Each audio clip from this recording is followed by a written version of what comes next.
Welcome to Prosperous Living. Today is date night. Dating and relationship tea with me. I'm T. If you're new here on YouTube, make sure to hit that subscribe button, the like button, share because you care, and comment below. We're going to discuss dating, manifesting your SP. Welcome, welcome, welcome.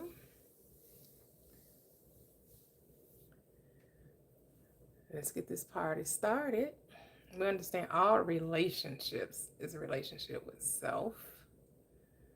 Everything begins and ends with a you.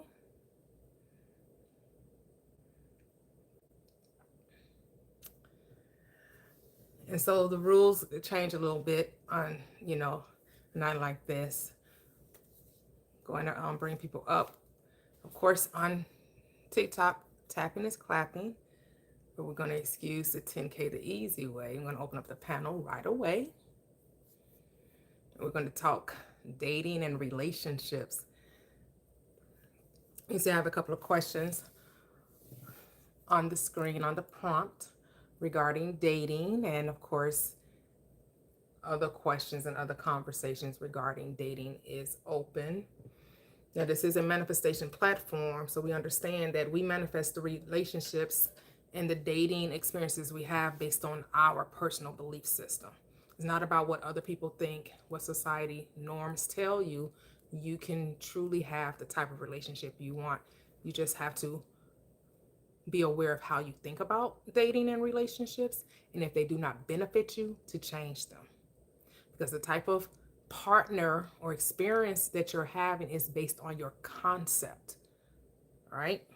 So if you believe that, you got to manipulate others, that people are dishonest and unloyal, that they're, seeing relationship as a sport, it's all about the notches on the belt, the marking of the bedpost, then that's why you'll continue to have the relationships that you have. Or you think people are gold diggers and they're just using you to get a meal and, all of that good stuff. If that's how you're seeing it, then that's how you will experience it.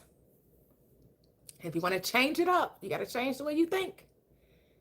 You have to take some accountability for your choices, that you are choosing the people that you're dating. You're choosing the people that you find yourself in a relationship with. You're choosing the people that you're marrying. It's all you. You got to take some accountability and decide to choose you and stop being a pig Misha, as they say, or pig Tyrone. You better call Tyrone, call him, and tell him, come on, pick up your shit.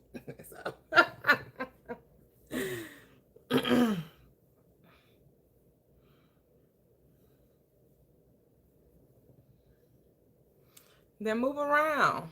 If it's boring, why are you here? No one asked, no one invited you. You can just go on. I am streaming on YouTube as well as TikTok. The panel is open for discussion on TikTok. So if you want to join the panel, you have to come over to TikTok, and TikTok is Prosperous Living with _T. Hello, Taquisha. I hope I said that right. I know I'll be mispronouncing your name. Hey, pretty Eslene. Welcome, welcome, welcome. I know this should be a great conversation tonight. I'm sure it should be a great, great conversation. Looking forward to it.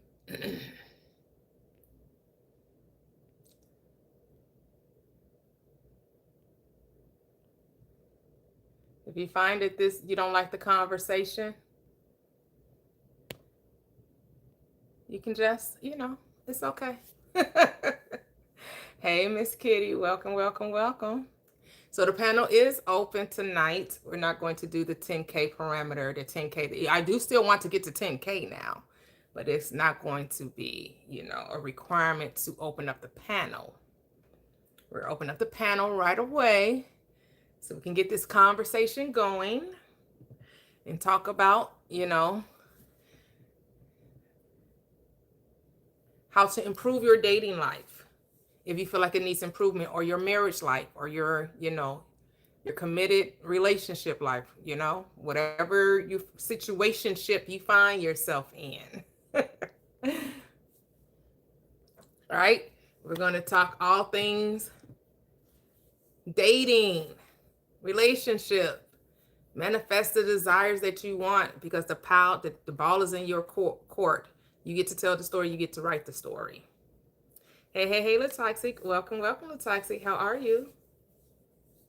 I'm swell. Good. How are you doing? I'm doing great. Thank you. Sorry for telling people we were coming back yesterday. I only saw the first one. Were you? Yeah. Because when the lights went out, of course, my Wi-Fi went out, and that's how I'm on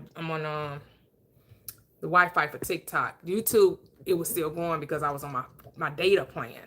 Oh, okay. Yeah. So yeah. But I just closed everything down. I'm like, you guys gonna take a little minute for the Wi-Fi to kick back on. I was like, I'll just come back on tomorrow. I need to go home and go downstairs and cook anyway. So yeah. Did you go outside today? I know still was a little hot. Oh, no. Say no. No, ma'am. It's 95 degrees today. Yes. I think we probably reached 100. But really? Mm-hmm. Yep. But we're waiting for others to join us. So again, if you're on YouTube and you want to join the conversation, have questions regarding relationships, manifesting your SPs, restoring relationships regarding whatever relationship that is, whether that's with your parents, with your siblings, with your co-workers, your significant other, your spouse, whatever, and of course dating. And we have a couple of questions up on the prompt regarding dating. And, what you think the terms and conditions should be. Hey, she reviews after 50. How are you? I know you have a lot to say about this topic, Latoxic. That I do. That I do. Well, I was like, first and foremost, obviously, people can do what they want. At the end of the day, people already do what they want, right? People can do what they want. Yeah, that part. My opinion doesn't mean anything about that. People can and they will. Absolutely. So, I don't know where me is at. I sent her a message and I said, oh, did you? Oh, okay. Yeah. I see it. Keep better get herself off here. Right. It's your case, man. So I mean, because the question is, do people really think that they can have what they want when in regards to relationships? That is ultimately the question, right? That is ultimately the question. And so I think too. So in addition to that, it's like, can you have what you want from who you want it from? Like, you know what I mean? Like it's all the same question ultimately. Mm-hmm. But I think too, like, can you have what you want from all the men you date, or do you just need it from one man you date? Or obviously I'm like using general hypothetical terms and stuff like that. So that's what I think about too, is like, okay, can you have what you want, and what scale are we talking about? Like, what scale are we talking about? Hey, people have all type of different relationships, right? Polyamorous, polygamous, right? It's like, I'm a one woman kind of man and a one man kind of woman. I'm nothing wrong with that. That's my story. So I hear you. Make sure you're double tapping the screen, guys. Double tap the screen. Get to 1,000K at least. Yes, 10K. The 10K is still not off the table now. Come on, 10K the easy way. Double tap the screen as we get into this conversation about relationships, because everybody wants, like they said, every pot has a lid, and the reason why you haven't found your lid is because you think that it's like a needle in a haystack. You have to stop saying that. Yep. You have to stop saying that it's hard to find a good man, it's hard to find a good woman. That just means it's going to be hard for you to find a good man, and it's going to be hard for you to find a good woman. What's that you say? You have what you say. You have what you say. So when I first go ahead. Really? Sorry, this is just a personal story. When I first started dating again, I think I told you about this guy, but I thought it was going to be really difficult for me to find the type of guy that I wanted, and it wasn't difficult at all. I don't know how it happened, you know, but obviously it did not end up working out. But I still don't think that, like, I still was kind of surprised because I was looking for, like, something pretty niche, you know? And that guy was like, oh, yeah, like, you know, my mom was asking me, like, do I want to have kids? And I told her, well, it just depends on the woman I'm with and whether or not she wants to have kids and all that. And I was like, oh, ding, ding, ding, like, you know. And I thought that was going to be, like, a difficult, you know, hurdle to get over, right? Yes. He's like, whatever she wants, I'm down for it, huh? Yeah. I was like, wow, what you really want is out there. And the one thing he was on, he was all twisted up on was what you put in your mouth, huh? Yeah, he was worried about being vegetarian. Yeah, that's the only thing. Is like, I was like, I don't mind you being vegetarian, but and he actually eats chicken, so it's like you're not really fully vegetarian. Well, he is vegetarian. He's not vegan. Yeah, he's vegetarian. Well, chicken. No, vegetarian is only vegetables and dairy. Yeah, and then vegan means no animal product. No animal. Right. Yeah. So now he's not vegetarian. Now he's not vegetarian. He just don't like beef and pork. Exactly. And he doesn't eat fish. Eat no seafood. No seafood. So what do they call somebody that just eats chicken? We know just eating fish and vegetables was a pescatarian. Yeah, I've seen some people call it polo pescatarian. So like people who eat chicken and fish but don't eat beef or pork. Okay. But so he's a polotarian. Yeah, exactly, like polotarian. Like, proletarian. Wow, what's going on, warrior? How are you? Welcome. Now we got to get some men up here to give us their 2 cents when it comes to this dating life. You know, I know women aren't the only ones looking for a lid to their pot. I'm sure men are also wanting, you know. Absolutely. So we would definitely go ahead. I'm sorry. No, you're good. Chatting. I was thinking to myself at first when I started dating again, I was like, oh man, like, you know, most people are married by now. And I looked on the app, I'm like, no, these people are out here just like I am. Like, it's not like some, you know, window that I've missed, you know, or anything like that. Like, people are still out here who are appropriately aged for me. And all that. I know, right? Oh, thank you, 313, with that Wood XV3. XV. I'm probably mispronouncing that, but thank you. So I love your channel. I just came across you weeks ago and I'm hooked. Keep cooking, beautiful. Thank you. Yes, love it. Thank you for the support. Wood savvy. Oh, okay, savvy. Okay, got you. Love it. That's okay. Got you. Say, great channel. Who is this? Shredded Visionary. Great channel. Just started my fitness channel a few months ago. Any advice? Ooh, just be consistent. Enjoy what you do. Be consistent. Know your end goal and have fun. That's my advice. Period. Whatever your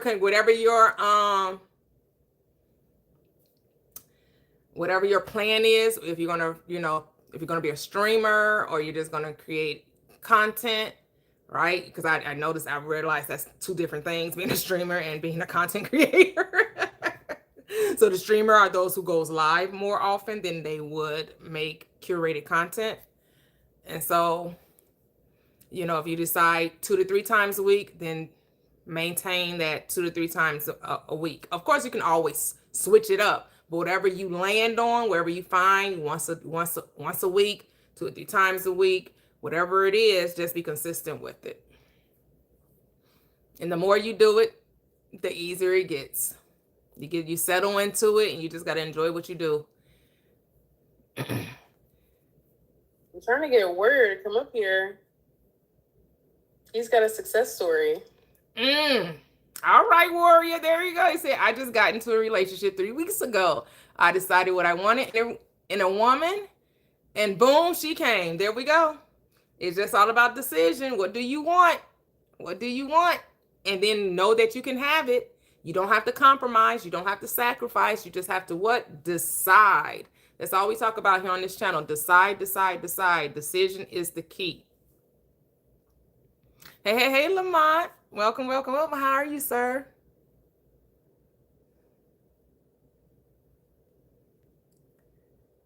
Hey, Blaisdell. Hey. I tried to get him to come up too. Yes, definitely. I hope you have a blessed evening as well. Thank you. Hello, I am. Thank you. Appreciate that. And so, did you want to say anything regarding the prompt? Well, let me preface. I think here's what I would say. The conversations around these types of prompts, I think, are due to people like experiencing conflict. So I feel like I would say, what up, boys? Oh Lord, I'm sorry, I didn't realize I was hearing an echo. Yeah, I had to mute them. Okay, period. I feel like a lot of the back and forth can just be eliminated when people are upfront. You know what I mean? So like, if I was going to use Kate as an example, but she's not here to talk about it. So I think if you have certain expectations and you say, I want X, Y, and Z, or I don't want X, Y, and Z, and you know that up front, I think you should communicate that up front. And I think that gets talked about, because here's the thing. I don't think she's talking about withholding information, right? So we're talking on the phone before we go out, right? Mm-hmm. Doesn't the conversation come up, what are you looking for? I mean, how old are, especially if you're of a certain age, right? You're on the phone, you're getting to know the person, trying to see where they at, what lane they find themselves in, right? And so to me, the natural tendency is to say, what are you looking for? What does dating life look like to you, right? Well, I'm just looking to be wined and dined. Is that friends with benefits? Oh, no. No benefits, right? Because I think I would ask that whether I was a woman or a man. Like, you're saying you're only dating, right? Because usually when you're dating, it does not include intimacy, because you're saying you're dating multiple people, right? Most women aren't smashing every man. Not to say that some aren't, but most, not just, I can't say most women, but from a societal point of view, right? We would say women, when they say they're dating, that does not include intimacy. That includes, I'm dating 3 or 4 men, right? This ain't no turnstile now. My man not a turnstile.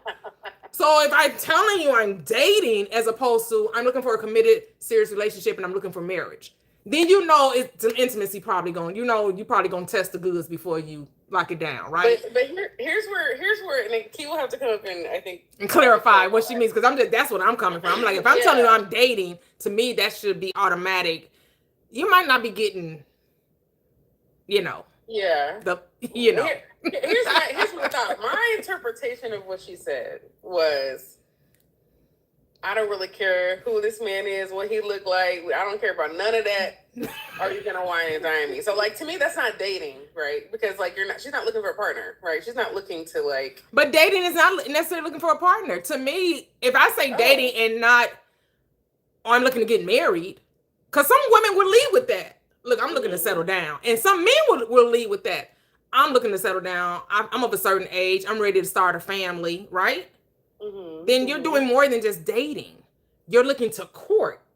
See, dating and courting are not the same to me. Courting is about, this is going to lead to exclusivity. Dating, I'm just testing the water to see what's out there. I just want to have fun. I want to go with this one. I want to go with that one. And I'm not locked down to anybody. There's no exclusivity there. So that's how I think in the beginning of dating, it's like that. Like, in general. Yeah, that's what I think. My mind is like, if you know in advance that she doesn't want to get married, she doesn't want to be in a relationship, she doesn't want to do any of that, I think it's fair to say it up front. But things Because can change. I mean, that's probably how she feel right now. But I don't know why she has to like break down the whole resume. Yeah, If I'm exactly. telling you I'm dating, I think that should be a signal to say, oh, she's not looking for anything serious. So does that include friends But with benefits? the Right? Does thing is, that when people include? say, Mhm. I'm sorry to make cut you off. No. Go ahead. When people say not looking for anything serious, I think the implication of sex is implied. Intimacy is implied there. No, that's It's why I like, said is this looking for friends with. That's what I casual. said. I'm going to be sure that we're on the same page. So does that include friends with benefits? I Because feel that like, implies intimacy. To me dating does not imply. For me dating is multiple people. I'm not exclusively only seeing you. I got a Rolodex of dudes that I'm letting take me out, and I'm just it's for some people, like you're saying, it's spinning the block. yeah. So now again, so you're right. We got to say what we mean when we say, right? Because some people say dating. No, I'm spinning the block, boo. I'm out here. Yeah. I'm getting it in. And then somebody else say dating, and they really know I'm just testing the waters, and I'm just just trying to see what's out there, and I'm not trying to smash, knock boots. That ain't what Yeah, Remember the '90s, just knocking boots. I ain't trying to knock boots. Look at me. I'm telling my age now because I'm sure that's not what they say nowadays. I have no idea what the lingo is. So excuse me if I do not know the lingo of the 21st century when it comes to dating, because I'm married. So I may use some of that old school terminology from the 90s. No, I think you have a point. I just think that the whole concept of casual dating has an undertone of, I'm not taking this casual. We're both just trying to have a fun, good time, and usually that involves intimacy. Yeah. I'd be open to hearing other people's. I know. Yeah. So we're gonna let the gentleman chime in. So 313 Wood Savvy says, "Don't date girls who are dating."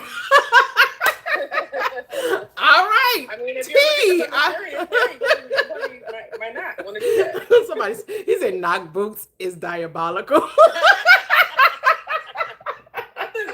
Nothing. That was a song, right? Knock boots is crazy. That was a song in the 90s. I remember. I know that song. I'm only 25, but yes, I know that song. All right, we got I Am. Are you there? I Am. Did you mean to come up? I Am. You can unmute. You're on Teacup now. You have to unmute if you meant to come up. You can unmute. No. Oh, you didn't mean to come up? Okay. No, I was sharing your live. Oh, okay, no problem. I was sharing your live, so you Okay. Look, it's a good topic, but I don't know if they want to hear my side. Hey, we want to hear your side. I think different. That's okay. Everybody thinks different. That's the beauty of life. Yeah, but I'm way out the box. That's at the end of the age I am. And then I'm like you, I'm married. So the way they do things today is not the way I come up. Okay. I'm like you also, there's a difference between dating and courting. One of the things I used to tell ladies when I wanted to get to know them, I would say, hey, look, I'm gonna be honest with you. I don't date. I court, but I see some interest in you, some potential. So I would like to see if I can get to know a little bit more about you, something like that. And then I'm courting because I was looking for that one.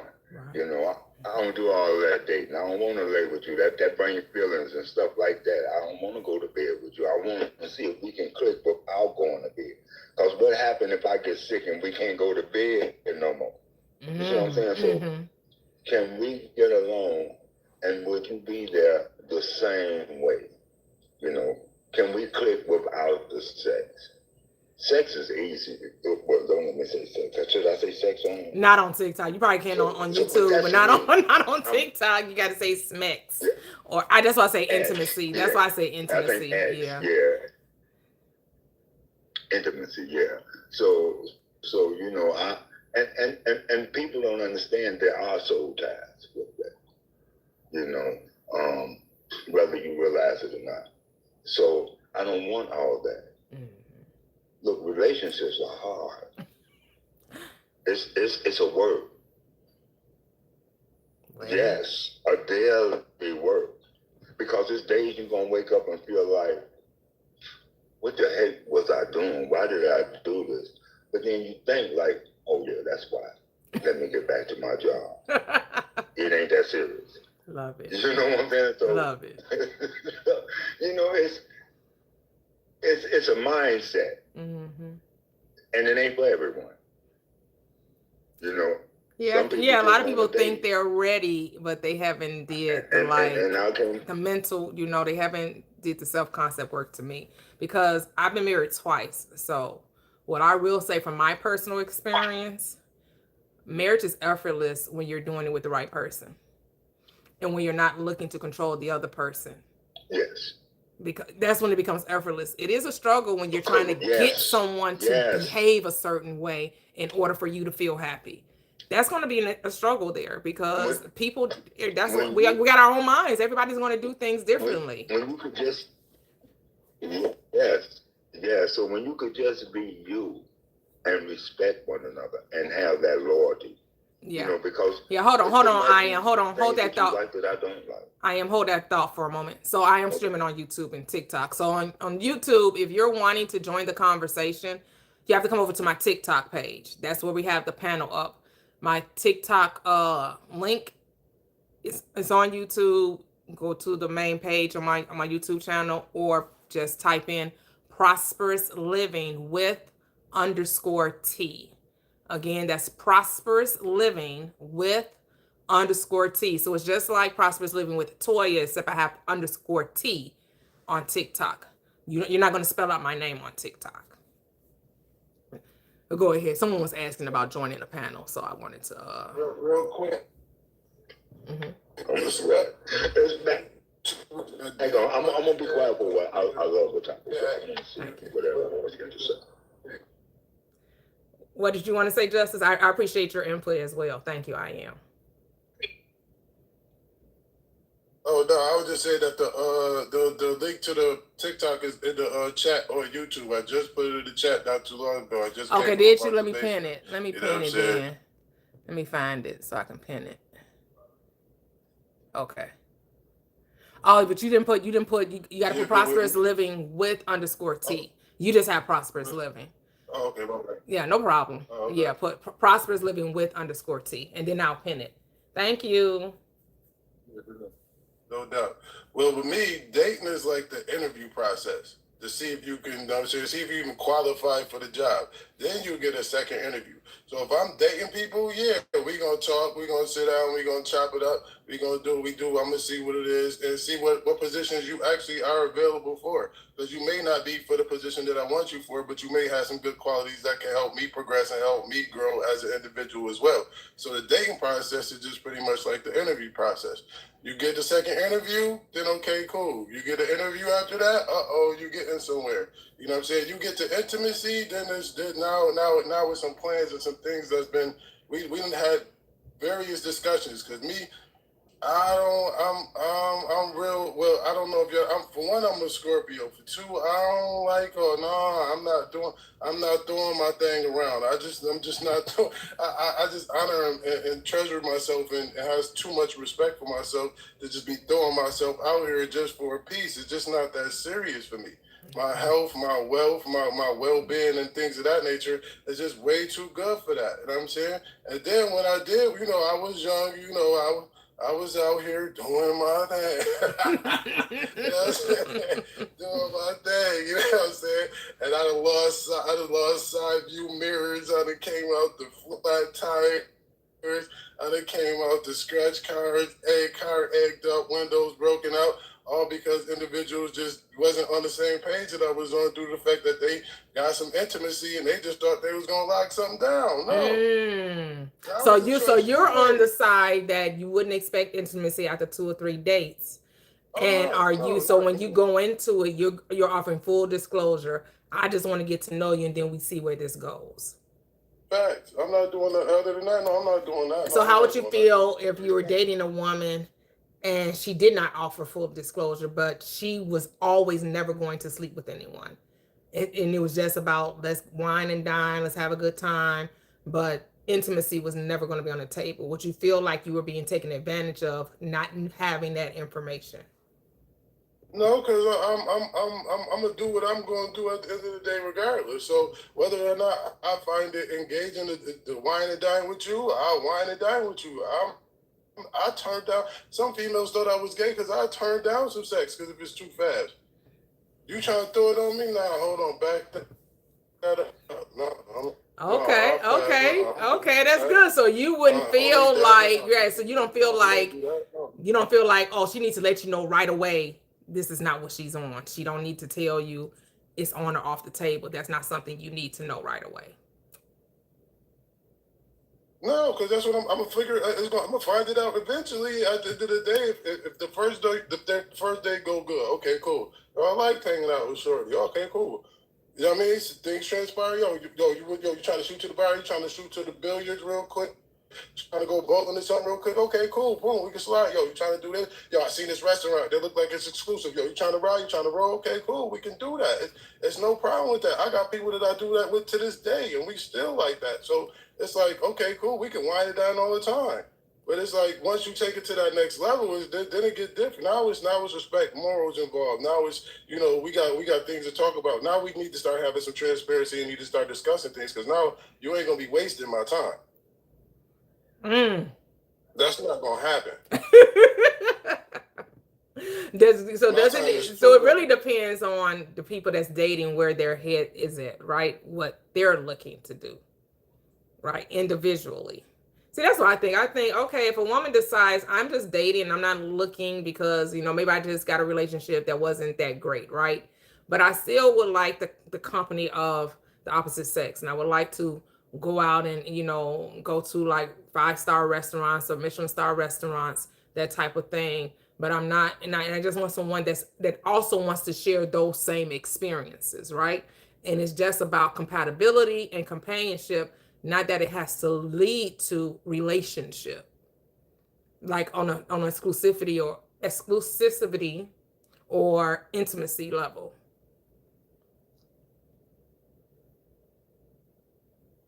So Make everybody get quiet.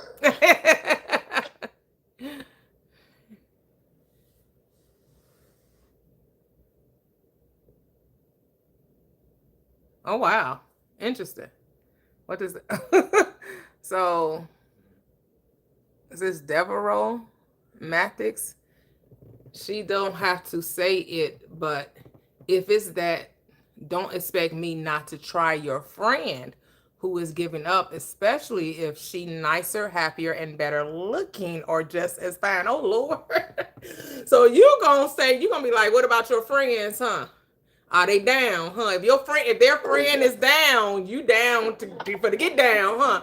Okay. You gonna swap out the one for the one that's giving it up. Okay. Huh? What'd you say I am? No, that's nasty work. They just on there. They just out on. Right. That's nasty work. That's nasty work. You go slide with my homie? Yeah, Little do I know. I don't like listen, I do not like men. I'm a man and I do not like men, and I do not like men for a reason because they nasty. And I do not like going behind nobody that's nasty. And y'all ninjas can't tell me y'all ain't nasty because y'all know I used to be with y'all hanging out, and y'all been slid on 3 or 4 of them things and back to back and jumping from one car to the next car to the next. You stank all day. And y'all females that lay up with them, y'all just as nasty. So man, don't tell man, listen. I already know. I don't like none of y'all, and I don't like going behind nobody that's nasty. And most of y'all ninjas, y'all nasty. Y'all go and slide on anything. Anything with open legs, y'all ready to go. $40 now. Y'all, it's just $40. Y'all, man, listen. That's why y'all gotta start manifesting better so y'all could do better and be better and get better. Absolutely. I ain't worried about it. Yeah, I mean, clearly this person isn't looking to be exclusive with anyone because all he's worried about is who's going to give up the goods. Yeah, Which again, I'm not here to judge anyone. You do you, boo. If that's how you live in your life, you're going to manifest the women that's going to be okay with that, even though they may think they may not be okay with it. But the reason why you will ever be in their orbit, in their universe, in their life is because something within them don't think they deserve to be treated better. I don't know. I'll chase waterfalls if you like to. That's just not my cup of tea. Respectfully. Yeah. Cause whoa, he like, you not giving it up. I'm going for the friend. If she down, we down. I'm like, whoa. And please let me know that my friend is down, so she won't be my friend no more. Back. Right. I'm dating the dude, and you sleeping with the dude. Please let me know my friend was down with the clown, so she won't be my friend no more. Yeah, that's a hard. We won't be friends no more. It sound like the one of the so that ain't a friend. But then he's not either. He's not friend material either, thinking like that. Yeah, he's saying women don't be loyal. Yes, you're not supposed to be loyal when dating. That's the whole thing about dating. You're not loyal. But, it's too many, and I know what happens, and I'm saying I don't know what happens, and I know that's what goes on. But, if you decide that me not having intimacy with you is just a non-negotiable for you, then just say that and move on. Yeah. Like, why you gotta be trying to get with the girlfriend when you could just tell me, hey, I'm gonna have to move around because I want more than just, eating on the lake, eating on rooftops. I want more than that.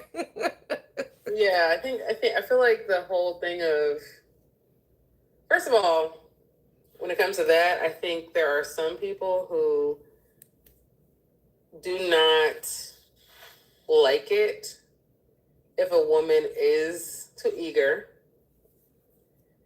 which is understandable, but I think there's a balance, right? Like, I think that some people, don't appreciate that. My whole thing is, sometimes I think people put intimacy on a pedestal. This is from speaking from my own, point of view, obviously. So I feel like that's one thing, is that people kind of make that like the holy grail of something, right? And so then you end up having people, chasing after it. And then when they get it, they're like, oh, well, oh, well, the thrill is gone, oh, well, the thrill is gone. I can't, there's nothing to chase for anymore, that type of thing. So that's one of the reasons why I think it's important to kind of, remove intimacy off of a pedestal. But, that's just my own thing. Because, it can go both ways, right? Some people can chase intimacy because they're objectifying the other person. Mm-hmm. Like, they don't see that person as a whole person.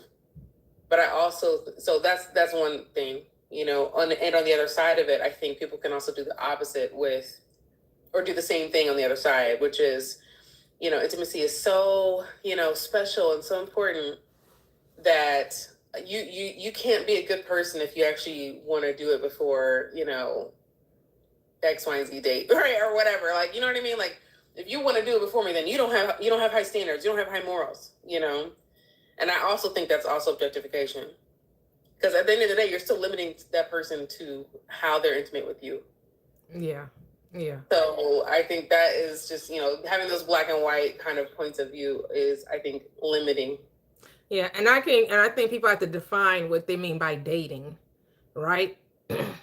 Because dating how are we defining that? Are we saying dating is about exclusivity, or is it not exclusivity? Right? To me, dating is you're dating until you become exclusive. Right. Yeah. So I wouldn't call dating as something, but at the same time, if you're going out with me and you're trying to get with my girl, then just say you rather like the girl, especially the other person, especially if we haven't even made it past the second or third date and you're already trying to push up on my friend. Then I think some people like the sandbag. I think sometimes they're like, well, it's we're chill or whatever with this person. Yeah. And what I'm realizing, especially when I'm seeing the comments on YouTube, is that we have different definitions of what dating is. Yeah. Right? Because some Me, dating people, is some of not the comments exclusive. sound like the dating should be like an exclusive thing. No, Right? But that's if not we're dating. dating and we haven't said that we're, going to be boyfriend and girlfriend, then there should be no expectation of anything. Agreed. I agree. And there should be no expectation of anything other than enjoying one another's company and getting to know the other person. And as Justice said, trying to see if we're going to move to the next level. Right? I'm with you on that. Here's my caveat. Like one thing about that is, to me, part of compatibility in a relationship is, are we compatible within intimacy? That's important to me. Mm-hmm. So if we're not compatible on an intimacy level, we won't be compatible for a relationship regardless. So,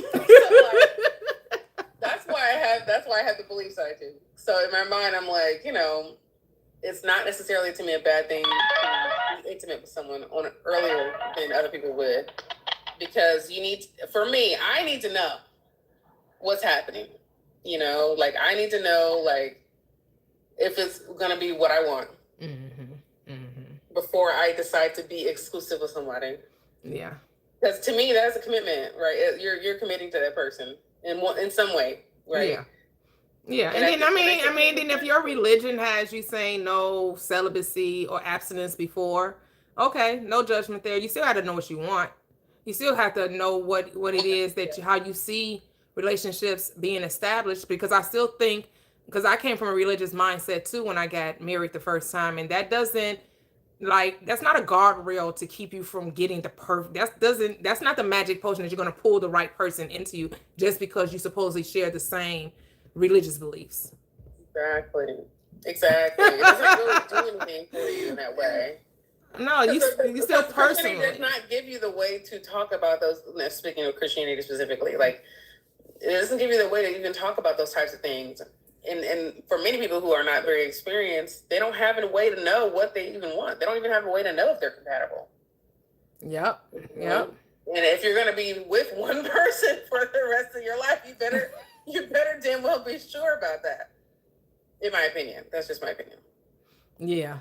Like the author Stoic says, a lot of people don't say or talk about what they think or expect, then are butthurt when that is infringed upon in some way.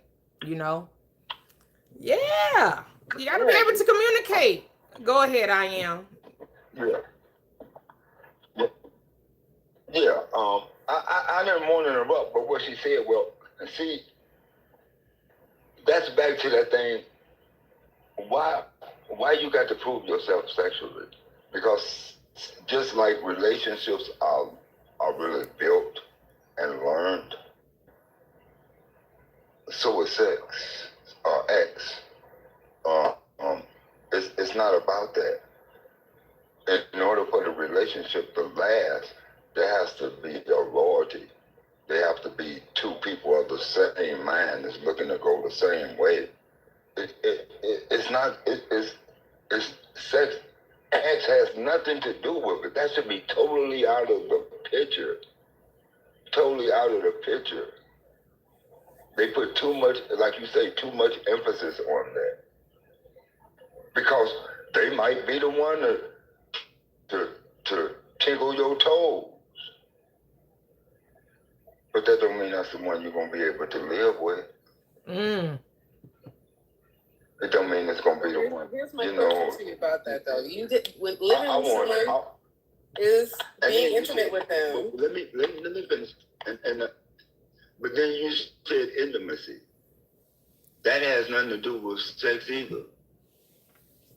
I'm only using that term because in the mind. TikTok. It's a mental thing. Yeah, but we're only using intimacy for TikTok purposes. In the mind. Right, we're using intimacy for TikTok purposes, though.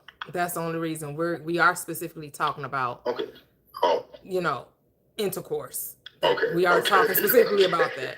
We're just saying intimacy because that's just I don't like smecks or specs sound. What? I just will say intimacy. That's what we mean.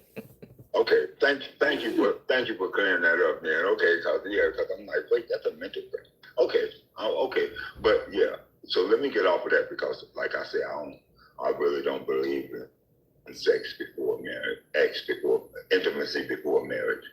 Um, but that's my belief. I'm old school, so I lay down the mic. All right. Thank you. Yep. And here's the thing: everyone's going to have their own perspective, and we're all, that's what we're doing, all sharing perspective. So not everybody's going to see relationships exactly the same. The thing is, you have to determine what you want in a relationship, and then know that you can have it. See, we're not limiting relationships here. We know that when you think a thing and believe it and accept it as your reality, it becomes your reality. So nothing is off limits when it comes to the type of relationship you want. All you have to do is know that you can have it. You create the standard, and then when you actually believe in that standard will be attracted to you. Go ahead, Latoxic. No, I mean, I think I made some good points. I definitely don't want to belittle or like downgrade the importance of a good partner. I mean, obviously, I feel like that's goes without saying. Mm-hmm. I just also think that intimacy, using TikTok terms. Yeah. Someone says just say smash. Because they say that's a good safe word. I don't like that word. I don't like those they don't like smashing. I don't like those violent words when it comes to that type of intimacy. Yeah. No shade though to that person. Yeah. But yeah, I like it. Obviously, people get older, but there's lots of people who are, getting up there in age who are still quite active. They're still quite active in their old age. So I don't think it's what. Obviously, like, things can happen, but in my mind, I still think it's important. I don't think it's should be overlooked. Yeah. We're just changing up language because TikTok is really sensitive, and I'm streaming on both platforms. YouTube is a little bit more lenient, but there's still certain things you can't say on YouTube either. So but it's not as sensitive as TikTok is. So that's the only reason why we're changing our, the language that we're using to communicate this very lively topic. So magnetic. Okay, go ahead. I am. Isn't intimacy when it comes to that? Isn't it still a mind thing? I mean, because if you're not there mentally, it's just what it is. Big bam, thank you, ma'am. It's nothing. It's like going in the room and doing yourself. It's nothing. So it has to be, and as we would say, intimacy for X. It has to be a mind thing. It has to be a connection. Because if I'm not connected to you, if I'm not desiring you, I have to really be connected to you mentally to even want to desire you in that way. And I think that's what makes it so good. I have to catch myself. But I think that's what makes it so good. Yeah.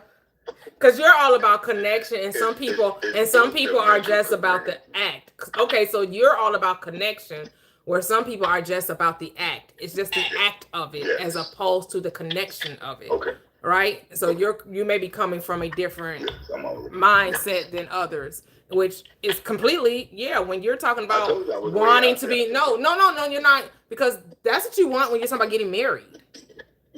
Yeah, I'm not. Like if you're talking about getting married, it's more than just about the act. It's about the connection. It's about the intimacy. It's about the respect and the love and exploring one another's body. Yeah, that's what it's about. But some people do that even and not be married, because some people are just into the act of it, which is also okay. To each his own. Do you, boo? Do what make you feel happy in that moment. I ain't here to judge nobody. I'm not here to judge nobody. But we're gonna go to see if Magnetic. I don't know if Magnetic meant to come up. Hey, Magnetic, if you did, you can unmute. Yes, I did. Oh, hi. I know sometimes you make mistakes, sometimes I can't tell. So, welcome, friend. Yes, How I are did. you? Welcome back. Hi everyone.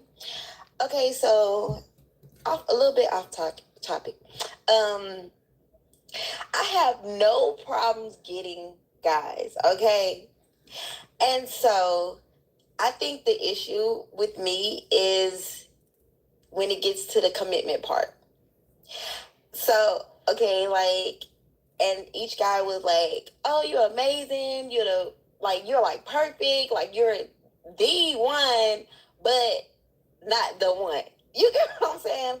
So I'm like, how do I get to that part to manifest like the more commitment wise? Are you afraid of commitment? Do you really feel like you're worthy of it? I thought I did, yeah. I mean, at first I didn't. In the beginning, when I was freshly divorced, Okay. I didn't believe that. A lot of things that my ex-husband would say would be like, ain't no NA would want somebody with so many kids and whatever. So I kind of embedded that in the back of my head, and then like some years ago, I was talking to a friend, and I kind of told him like, once I tell a guy how many kids I have, they'll like kind of put me in a category. And I messed up because I was thinking about that. I already know, like, but it was 2 years ago, so I haven't spoken about that again. So, and right now I'm like, okay, I want the commitment. Yeah, that, because here's the thing. Okay, so I was a divorcee, right, with 3 children, and I was in my 40s. It never entered my mind that I would not get a man because I was divorced and had 3 children. That never came to mind. That was never that was not gonna be a stumbling block. Like, that did not play a part in me being able to, because first of all, my mother had dated too, so I saw it. I knew, because my mother was, before she married my stepfather, she was a single mother with 3 children. So it wasn't like that was something that would be difficult to obtain. Maybe that's still in the back of your mind, even though you're saying you haven't spoke about it. That doesn't mean you have changed the self concept, though. Have you really decided that? Yeah. Okay. So here's So the when thing. you say Like, believe, what does that mean? Believe. What do you say when you say I believe it? What does that mean? Like, I know it. Like, I know that I can. Okay, like, so why are we having a conversation? Then why are we having a conversation? This can be a conversation because you know that this is possible. Okay, so this one, okay. I know you've been real, so that's why I came here. Because I haven't really been focusing on that part. That's why I've been on here more focused on like money, finances, like, big bucks. Okay. But since we on the topic today, I'm like, okay, I've been in like a situationship for like 4 years back to back with this one guy, and he's like, it's like everything that I wanted, but just not the commitment. And so I'm like, okay, well, I want to continue dating because I'm allowed to date still. So I wanted to continue dating, but I do want to enter the moment where I am committed, like fully committed.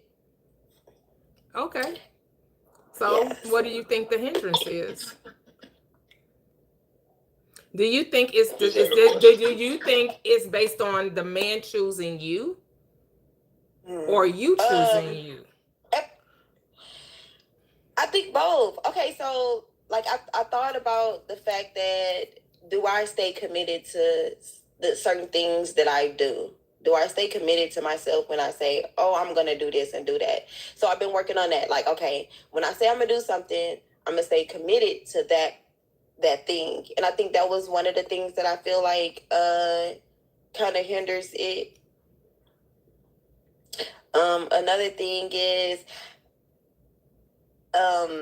so then that means you haven't decided. You don't even have to give me no other things. The fact that you have a plan, you have another reason, which means you don't have the only reason.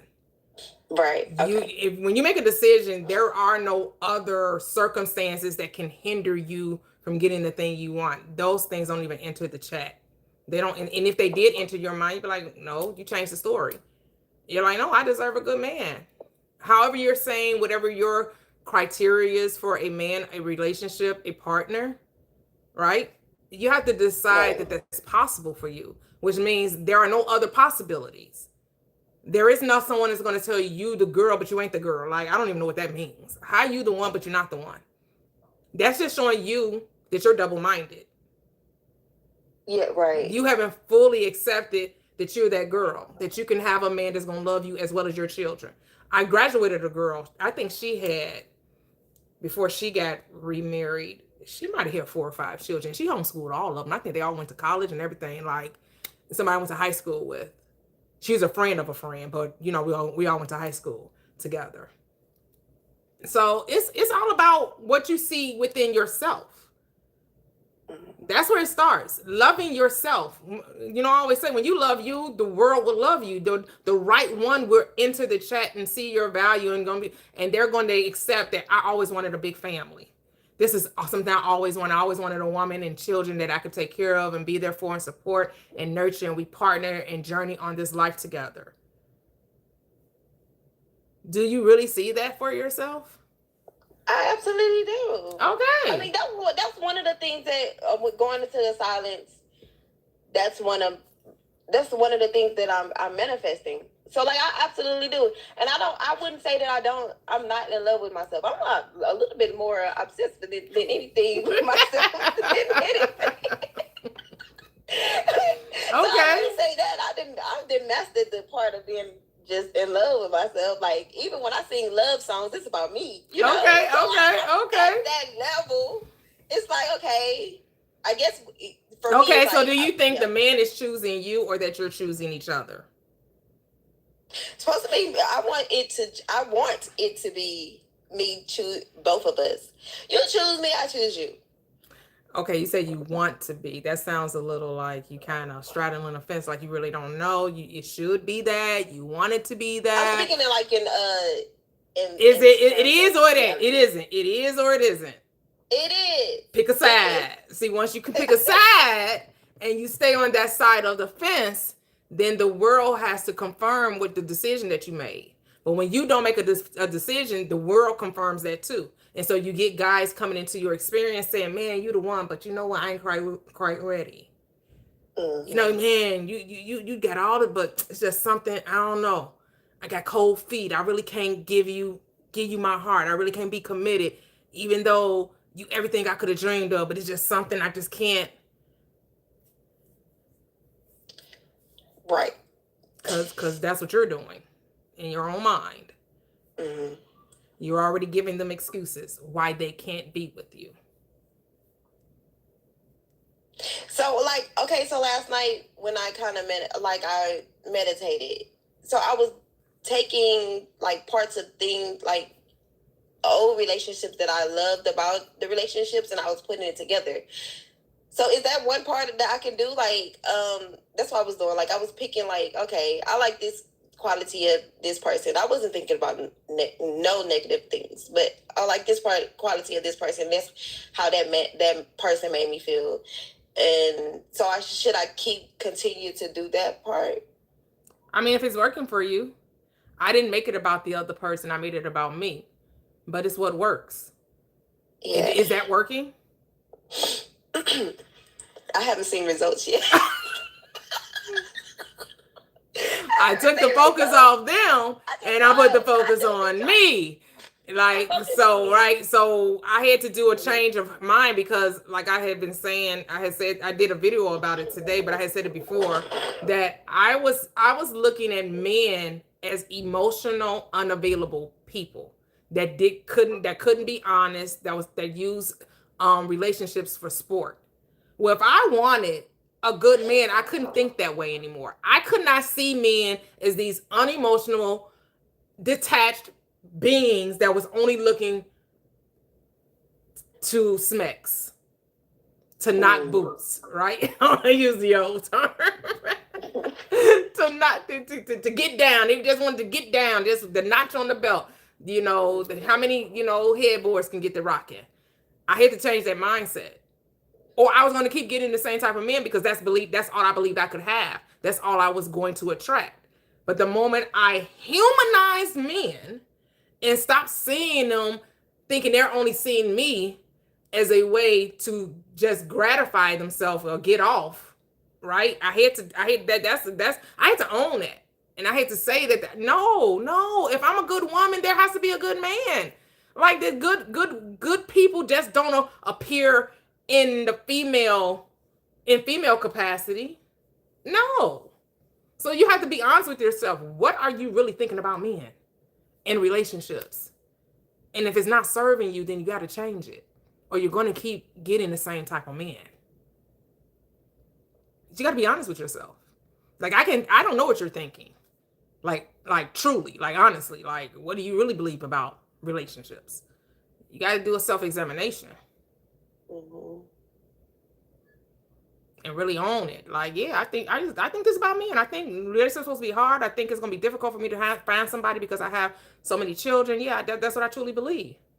And then you gotta change that belief because you're not gonna get something opposite of what you truly are convicted with or convinced of. You got to convince yourself now of your worth and what you know you can have, and then lead with that. And the leading comes from within, not from without. To me, you're focusing on how they see you as opposed to how you see you.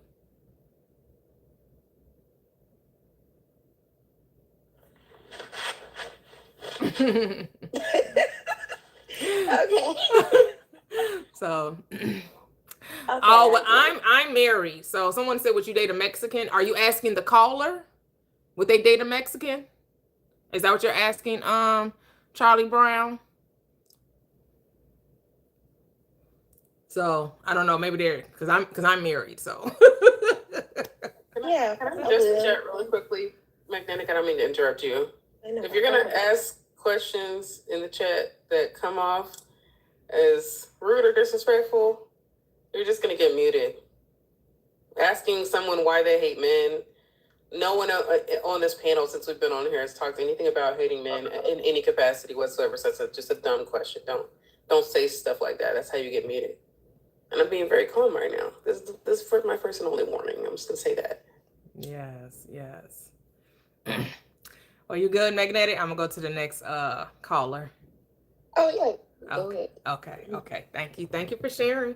But you got this, girl. That the one. It's already. Here's the thing. It's already done. You just got to accept that it's done. That your lid is there. Your top is there. Every pot has a lid, and it's there. You just got to accept that it is. Hey, Key. How are you, friend? You can unmute. Yeah, hey, and I see everybody is here. This is perfect. The gang's all Hey. here. Look, I saw Mia came. I'm like, hey, okay. Yes. And I think I saw Adrian.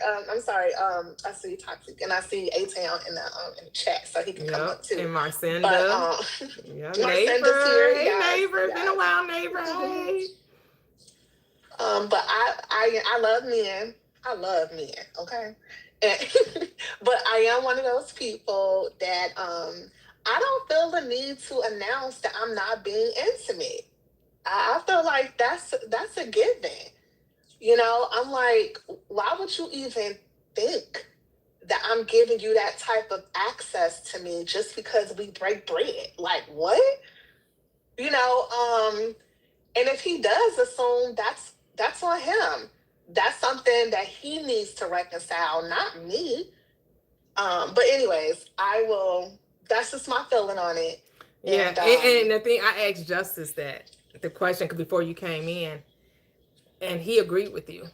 He said no. Oh. That's something that will come to know, because him and they're more in the, I'm not just slinging myself around.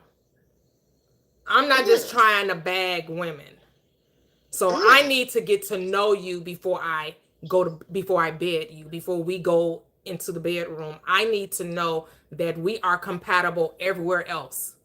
And when we're compatible everywhere else, we'll be compatible there, because the intimacy, which is mental, has already been established. I know I may be adding a little bit to y'all. I'm just flushing it out a little bit more. I know I'm gonna add a little bit more to it, but basically those not the exact words they use, but that's what, if we can't come up and mute. See, this is what I'm talking about. Yeah. This is exactly what I'm talking about. If you can't come up and we're going in order here, you've been up here before, you know that. So let's keep it civil. Yes. And then another guy on YouTube was like, hey, if you ain't giving it up, I'm going to go for your friend. Hey, go for it. We can go on triple dates. It'll be all three of us going on dates. And you can. So that's fine. That'd be more fun, actually.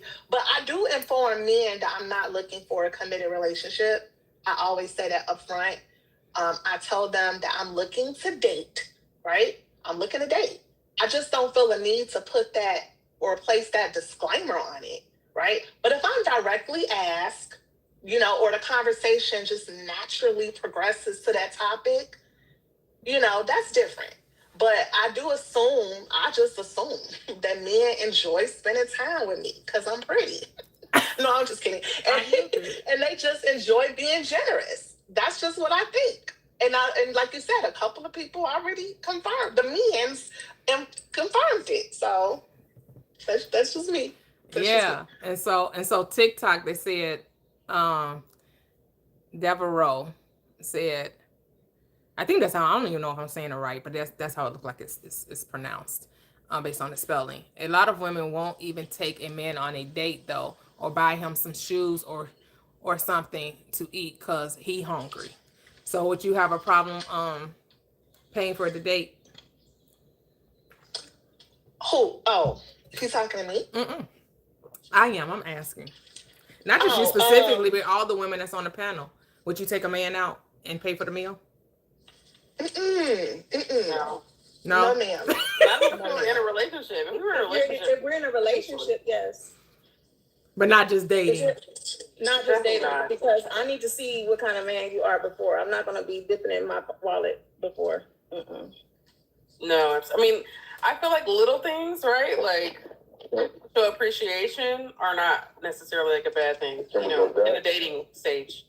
But as far as like paying for dating, not going. What about Dutch? Somebody said Dutch in the chat. No, that's just what you're doing. If you're in a relationship or you've already lived together, no.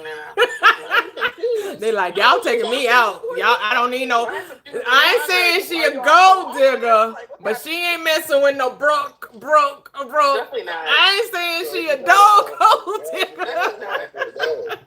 The kind of men I like wouldn't even want me to. Thank you. The kind of men I like wouldn't even want me to reach in my purse on the day. If you don't pay, this is a rule. Gentlemen, if you do not pay, if you go out with a female, this is my gentleman's rule. If you out with a female, regardless y'all walking through the park, some hot dogs, wherever y'all slide through to, you offer to pay. Now, if she say, okay, it's cool, she go Dutch, okay, cool, you might want to let her slide. You ain't gonna just force to give the money on her. But if she don't say nothing, you pick up the tab. Other than that, you lame the tab. Other than that, you lame. If you can't do that, you can't afford to be dating. You shouldn't be. You can't afford to date, honestly. You need to get your money up. Someone in the comments said, well, your date should be Dutch. But when it comes to paying for dates, the way I look at it is, I'm not getting chose, right? I left that identity a few years ago. I'm the chooser. So I choose based on what I'm attracted to. And I'm attracted to men who enjoy planning dates and paying for them, right? Because people have preferences all the time. Some men prefer women who enjoy cooking. I see you, A-Town. Right? Some men prefer women who are ambitious. So attraction, it ain't something you can reason yourself into changing. And, I'm not asking every man to pay. I'm just naturally attracted to men that are generous and enjoy doing it. And if he don't enjoy doing it, he's free to decline. He can even suggest we split the bill. But I get to decide that that's not a dynamic that I'm looking for. And neither is wrong, because I'm the creator and what I say goes for me. I just attracted to provider men. That's it. Yes. Love it. Beautiful. Oh, Hey, get to choose what they want. gotta get your money up. You just gotta get your money up. Get your duckies in a row before you come over here. You gotta pay to play. You gotta pay to play.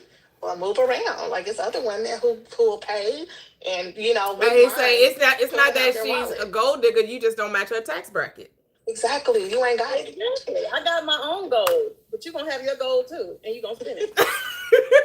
I'm gonna say this and shut the hell up. The places that I treat myself to are, not inexpensive.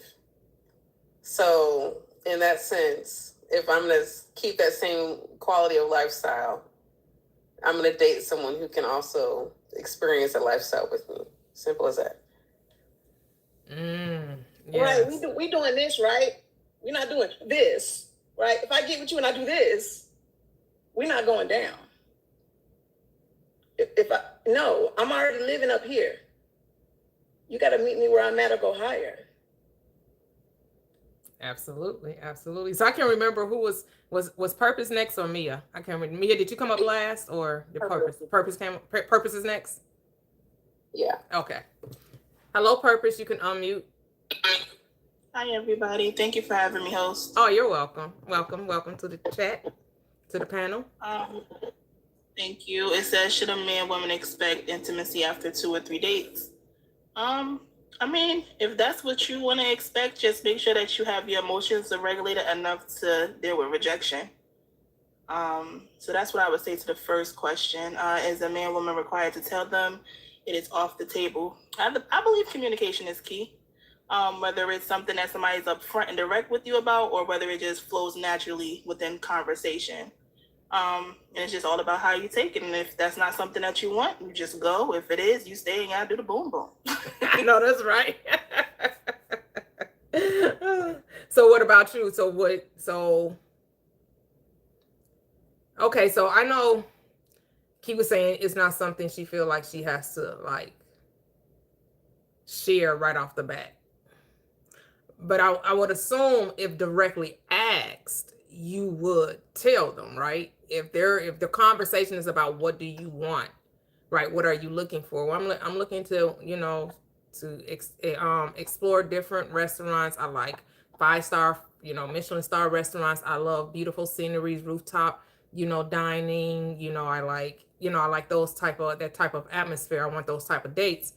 And the conversation is about, oh, okay, so is this going to lead anywhere? Are you looking for this to, to be exclusive? Is this friends with benefits? Is that then where you're going to be transparent and say? Yes, absolutely. If it what I'm saying, I would want it more direct than that, though. I don't want to play the whole what's my favorite date game, I just want you to I know that's right. Just let me know if this is what you expected. And like I said, if it happens, it happens. If it doesn't, it doesn't. If that means that we're just not for each other, and it's really just that simple. I do feel like people make dating more complicated than what it is. Because I know someone was saying earlier that, some men they're turned off if it seems too easy. But what does that mean? Does that mean you're trying it and to see if they're going to say no? Or are you saying they're pushing up on you, trying to get there before you think you all know each other well enough? Right? Because what's too easy? I don't know. You'll have to ask the man. Because, it's like when you say that, because again, it depends on the mindset of the person dating, right? And if you understand that you can have whatever you want in this dating world, you can literally have whatever you want. I just kind of realize people don't know what they want. And they think that their decision is in somebody else's hands. Like, I can say I want a type of man or woman, but I think it depends on the person that I meet if that determines whether I can have what I desire.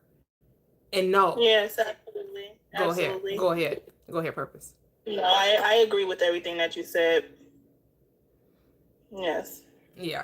So you said full transparency, especially if we're talking about where the relationship is going. You're like, yep, just lay it out on the line.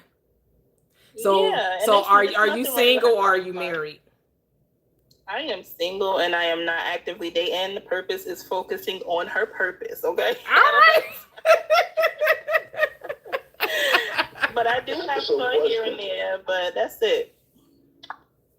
Prosperous. Yes. Prosperous. Mm-hmm. Question, prosperous. So, because they keep saying dating. Hang out. Can we just hang out and get to know each other? It would have to be dating. Can't we just hang? That's what dating Because is for dating us, means- though. To me, that's what dating. Again, For me. it depends on how you're defining. That's what I said. It has to depend on Hanging out, because right? everybody has a different even perspective on what dating is. Let's say courting. So now- Courtney. We ain't hanging out. I ain't your mama. Oh, that's courting, and I'm looking for. Right. I Courting, think dating and courting, as I said because earlier, you're were particular, different. right? Yeah. Because to me, dating is Right, about they are different. They are seeing different people, and there's no exclusivity Hanging there. out. Courting is about we're trying to see where this is going to go, So and you're you're just looking hanging to out. be serious. And hanging out to me is the same as dating. Like we're just hanging out. We're dating. Right. To me, dating and hanging out Right. are on the same level. Right. Courting is a different level for me. That's what I'm saying. And because after listening to everything everyone is saying, it's just hanging out. I'm laughing at A-Town. I'm laughing at A-Town. He said dating is spending money. Yes, we ain't hanging out. I haven't spoken yet. So I don't know what everyone else said, but we ain't hanging out.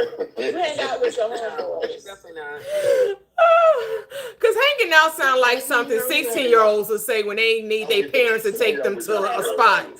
Right? 16-year-olds say hanging out. 16 people that don't got driver's licenses or could only go so far with the car, they hang out. They don't really got no job. They don't really have no money.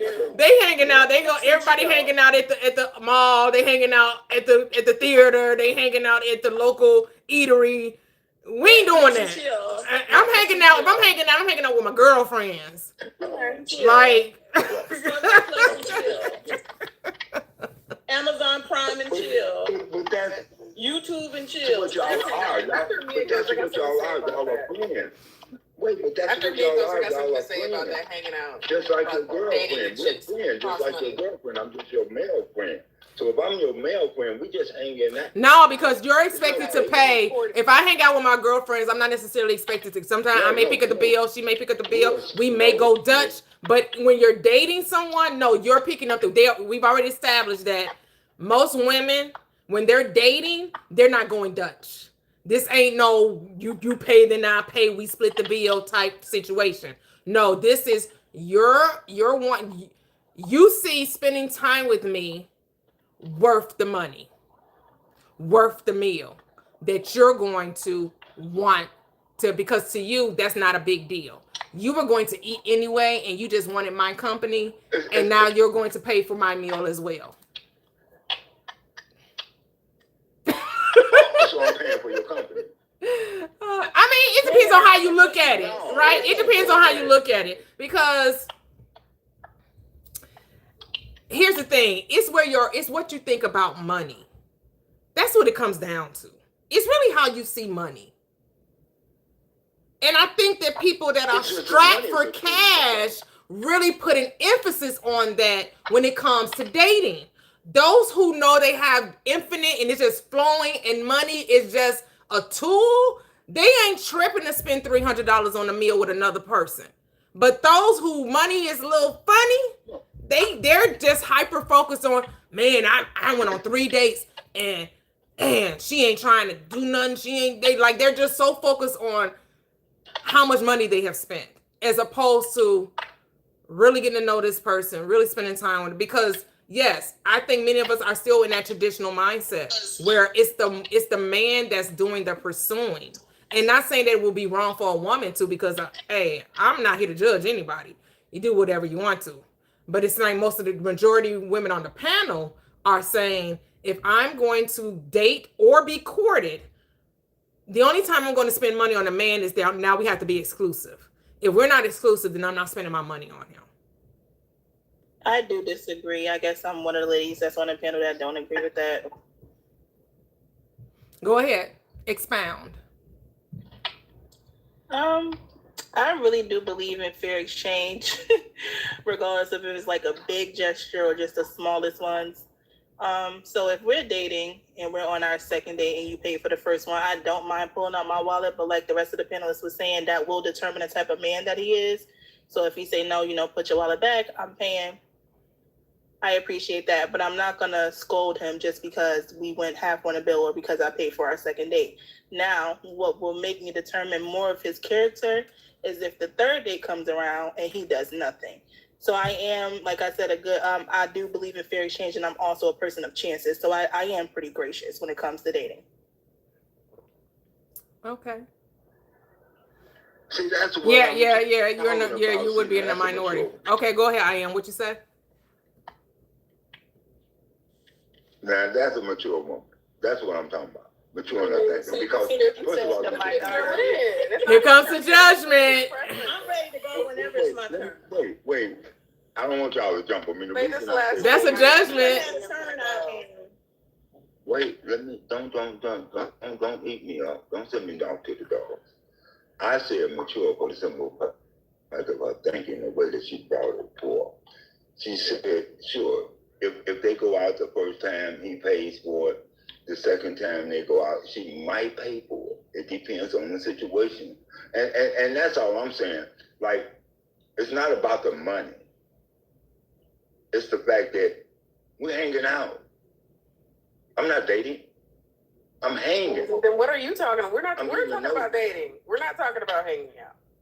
So Right, if you want to have a conversation but about you hanging call out, it that's a different conversation. dating. If dating and hanging out are Because when I different. go to date, What we're I'm talking going about into is dating. Right, we're talking about a mindset too. Because when I go to date, Why I'm do dating anything at all? according aspect. Okay. Right, right. So let's just go out as friends. Well, that's what you want, then you can have that. You like somebody I came up and went to school with. So if I went to school with you, you just a friend I went to school with. I can't chill with you and hang out with you. How old are you? That's still how old are dating. you? Because you sound crazy talking like that, actually. I'm How old are 72. you? You You sound said crazy. you. That's why you want to hang out. Because that's all you can do. I don't hang out with While we're nobody but my judging, wife. while I'm we're 72. judging, you sound I'm crazy. married. My youngest, Hanging out. my There you go, youngest is Keith. 7 years old. My youngest is 7 years old. Keith, The one that's under what I that was is talking about. 17. Wow. me. All right, we're gonna All let right. you go. My- Thank you, I am. My oldest We'll get back is to you my in just one oldest is second. 57 years old. We're gonna get So- back to you in just one so- second. Well, see, here's the thing. Here's the thing. I am. Here's the thing. I am. Because Purpose has a different perspective than other women, she automatically gets deemed as mature. Where you're saying what the rest of the women are immature, because her standard is different. But that's how you're presenting it. When you say, now that's a mature woman. Now that's someone, because you only said she was mature because she said that she would consider paying for a date, where everyone else said, no, but let me finish what I'm saying, because I'm telling you where people are about to get in your ass, especially the women on this panel, because you made the statement that, oh, now she's mature because she considering to pay for a date, and those who aren't considering it are somehow immature. So may I clarify that? May I clarify? Well, hold on. Hey, hold on. Before you clarify, I'm gonna let Mia go. Then we'll come back to you. Okay? Hold your thought, and then I'll come back to you. Go ahead, Mia. I'm gonna try to be as mature as possible. So, the prompt: should a man, woman expect intimacy after 2 or 3 dates? That first part. I think expectations of any of that is just weird. I don't come from a time where I think dating and all that stuff is transactional. I feel like dating and intimacy should be mutually beneficial. So I don't think that men are some sex-driven weirdos or women are some pedestal type of creatures who don't even want it. No. We both want it for the most part, right? And if you don't, that's a personal choice, right? So I don't view it as transactional. I'm not counting dates and say we're on date 3. I think it's time, right? You might GTD on date 2 if I like you enough. You know, no one's planning these things, right? And that's just based on just a whole thing. So I don't think if you expect that, you just probably might get your feelings hurt. You know what I'm saying? And you mess around and voice your expectations. That might be your last date. You know what I'm saying? You might would have got it on the next date, but you don't voice your expectation, now you cut. So expectations, I don't think are wise in general. Because I think something like that should be based on getting to know a person when you feel like you want to do that. If you are not celibate or abstinent or a virgin. But if you're a grown person, you're sexually active, there's no number. You just do it when both people want to do it. Is a man or a woman required to tell them if it's off the table?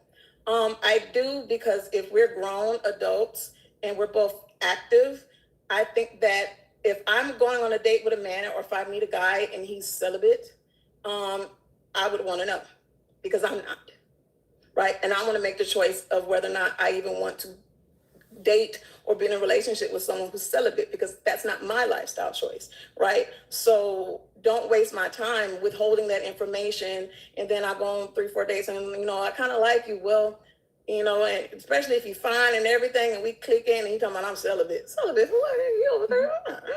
You should have told me that at the beginning, you know? So I would want to know that information, and vice versa. If I was celibate and not looking to have any type of smex at the time or whenever, I would want to tell that guy, because I know that if we're getting, especially if I'm dating for a relationship long term, right? I'm not just dating for fun. So I feel like going into it, I think that as adults who are generally active, I would just say, well, just to let you know, I am celibate. So if that's something that, you know, you're not prepared to, you know, do, I would say that, yes, I would put that on the table. That's my purpose, because I believe that everyone should have the opportunity to make a choice. And it doesn't mean that they just want you for it, but if you're a grown person dating, intimacy is something you may want to do eventually with someone you actually begin to really like. And we're not saying there's a number, because I don't see those things as transactional at all. But I would want to know, and I would share. So that's just my basic thing. When it comes with like going Dutch and stuff and all that conversation with dates, it's very much trial by trial, because the kind of man I like, I kind of want to see what you do at your own baseline. What kind of dude are you? I ain't reaching in my purse right now. I want to see what you do if I don't. You know what I'm saying? I want to see what kind of guy you are. I want to see how you vet me and get to know me based on how you talk to me. I'm not going to tell you, I like 5-star restaurants and I like this and I like that. It's your job and my job for us to vet, and let's talk and get to know each other, right? And get to know me. And I'm going to get to know what kind of man you are, and you're going to get to know what kind of woman I am. And then let's go on a date. You want to take me to Cheesecake Factory? Go Cheesecake Factory. Now, if you plan to date the Church's Chicken, you're not very smart. And I don't want to talk to you. You're stupid. You're stupid. No. Okay? And the SP that I'm manifesting, we dated and early on, and he was very generous, and he made, you know, he was provider type male, and he really didn't make more than me. He did well for himself, but he didn't make more than me, and that was important. But the characteristics and the kind of man he was, he would just do things that were really important. But the longer we dated, sometimes he would pay for dinner and I would pay for the movie. And I had no problem doing that for the long, because I already saw who he was and how he was. So I was comfortable down the line doing those little things, because I already like this dude. He is doing everything. He is good. I'll go in on a date like I got the movie tickets, because you done bought all this dinner, all this wine, and all this stuff. Babe, I got you. Just being considerate because you done went all out. That's the kind of woman I am. But I need to see the kind of man you are first, because I don't want no man that want to see me going in my purse all the time. I'm a helpmate. I ain't your partner. I'm your helpmate. Okay? And it ain't about me being no gold digger, because I got the gold. You better have some gold too. But I want a man that's going to make my life easier, and I'm going to make his life easier. So that's where I stand. Land my plane. All right, all right, all right. Thank you, thank you. Before I am goes, I'm going to read Devereaux's response. Said, but why women say the man is a friend when dating, while men saying she my bae? It's like men are at a disadvantage because that sounds like you using us for dates and resources. But why you calling her your bae if you haven't hit the conversation that that she's your bae? Like, she's thinking that you're just dating, getting to know each other, and you already claiming her as yours. Don't you think that should be a conversation had before you start putting titles on the relationship? Right? Shouldn't you say, okay, we go together, and then you introduce her as bae? Like, you my girl. Like, you need to make that real clear. That's something that should never be assumed, your status in the relationship. And if she don't know that this is just you and me, she get to say we're just dating. You all in your head talking about, well, we went on 5 or 6 days, so we've been seeing each other for 3 or 4 months, and you just automatically assume because y'all seen each other for 3 or 4 months, that's your girlfriend. No, that's a conversation that needs to be had. Let's not make assumptions about statuses in a relationship just because you spent time with someone over a period of time. Because again, you don't know what they're doing when they're not with you. Especially when you have not made it clear of what the relationship is. But again, do you? This is just suggestions. We know people are going to do whatever they want to do. Yeah, every time. But this is what I would suggest. Keep the line of communication way open. No assuming. Don't be assuming in relationships. That's really how you get your feelings hurt. That's really how you get heartbroken. That's really, man, right? Because and we know that we have girlfriends and women, and not to say it doesn't happen to men too, but I'm coming from a woman's perspective. The girlfriend's like, man, I just knew that all the time he was spending me. How did he have time for another one? How did he have time to be with somebody else? What? And I thought we were together. Never hear the conversation. Never did. You just going by because he taking you out and he's spending time with you. And in your mind, that's a lot of time. But in his mind, he got a whole lot of time to spend with a whole lot of other women. Like, making his rounds. And you assuming. Just be assuming things. Assuming. Well, men love to lock you down before they lock you down. Men love to give you rules and lock you down before they lock you down. Men, why y'all do that? They want to see if you're going to do it. Yeah, I'm a lie. Yeah, sure. I don't know. So you see women only dating you to get what you have, Devereaux? I don't know. I think you're gonna need to change I think you need to change up your thought process if you think that women are only dating you to get what you have. I think you got to change the way you think because you're gonna keep getting that. Let me say this. Okay, before Real goes, I'm gonna say this and be quick.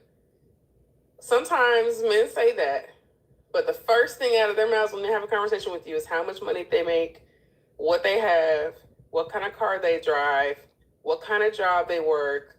They lead with all the financials and get mad. So if you don't lead with that type of energy, because you know that that's kind of like telling that person, communicating to that woman, I'm stable, I have a good job, I am a quality person, right? So I feel like if you don't lead with that information, they can't use it against you. It's very simple. The men with the money lead with it because they got it and they don't care and they know that they want you to know they're a provider. Thank you, sir, for letting me know you're a provider. It's only the broke men, like Toyia say, that's on here mad complaining that women need money because they don't got nothing to give. Well, I didn't call anyone broke. No, I didn't. Okay. I paraphrase. I ain't checking nobody's pockets. The men that aren't as abundant. The men who are in lack don't want the women that want the men who are abundant because they are in lack. Is that better, Miss Toyia? We're gonna let I am clear up what he was saying. He can make it plain for us. All that, Huh? Look, after all that, I'm scared to get up here. Let me try to clear this up because, first of all, number one, when I said she was mature, I was saying mature in her thoughts. I like what she spoke. But, Prosperous, you're very mature. You see what I'm saying? It's a different maturity. You're mature in your clarity. You have a clarity about you, a discernment about you. You can discern people. You can read people, and you're usually truthful with what you come across. So I'm not gonna say so. And after listening to the majority of women up here, they all have their talents. They're all mature and different. Like me, I'm mature in certain things. There are things that I'm not mature in, and I'm 72 years old. I still run around and play with my kids like I'm a child. You know what I'm saying? So I didn't mean that in a, a, a harmful way, and I didn't mean it in a disrespectful way to any other woman aboard. Let me clarify that, please. I just meant that what she said at the time, it just ruffled my feathers, and I said that's a mature woman, and not thinking because she was thinking as a mature woman, and I just threw them all the questions in as far as asking. I just asked them just to get the topic going a little bit different, you know. Mm-hmm. I basically because I don't do none of that today. You know, so I'm just throwing them in there trying to keep the conversation going. So peace and love, you ladies, and thank y'all for not jumping on me because y'all was finna beat me to the dogs, and I wasn't ready to get beat. I'm out. I dropped the mic. My dad is the same age as him, and he talks like that. He uses words like friend and hanging out. My mom's like that, so it's a generational thing too. Because my dad talks like that. And he's 73. Yeah.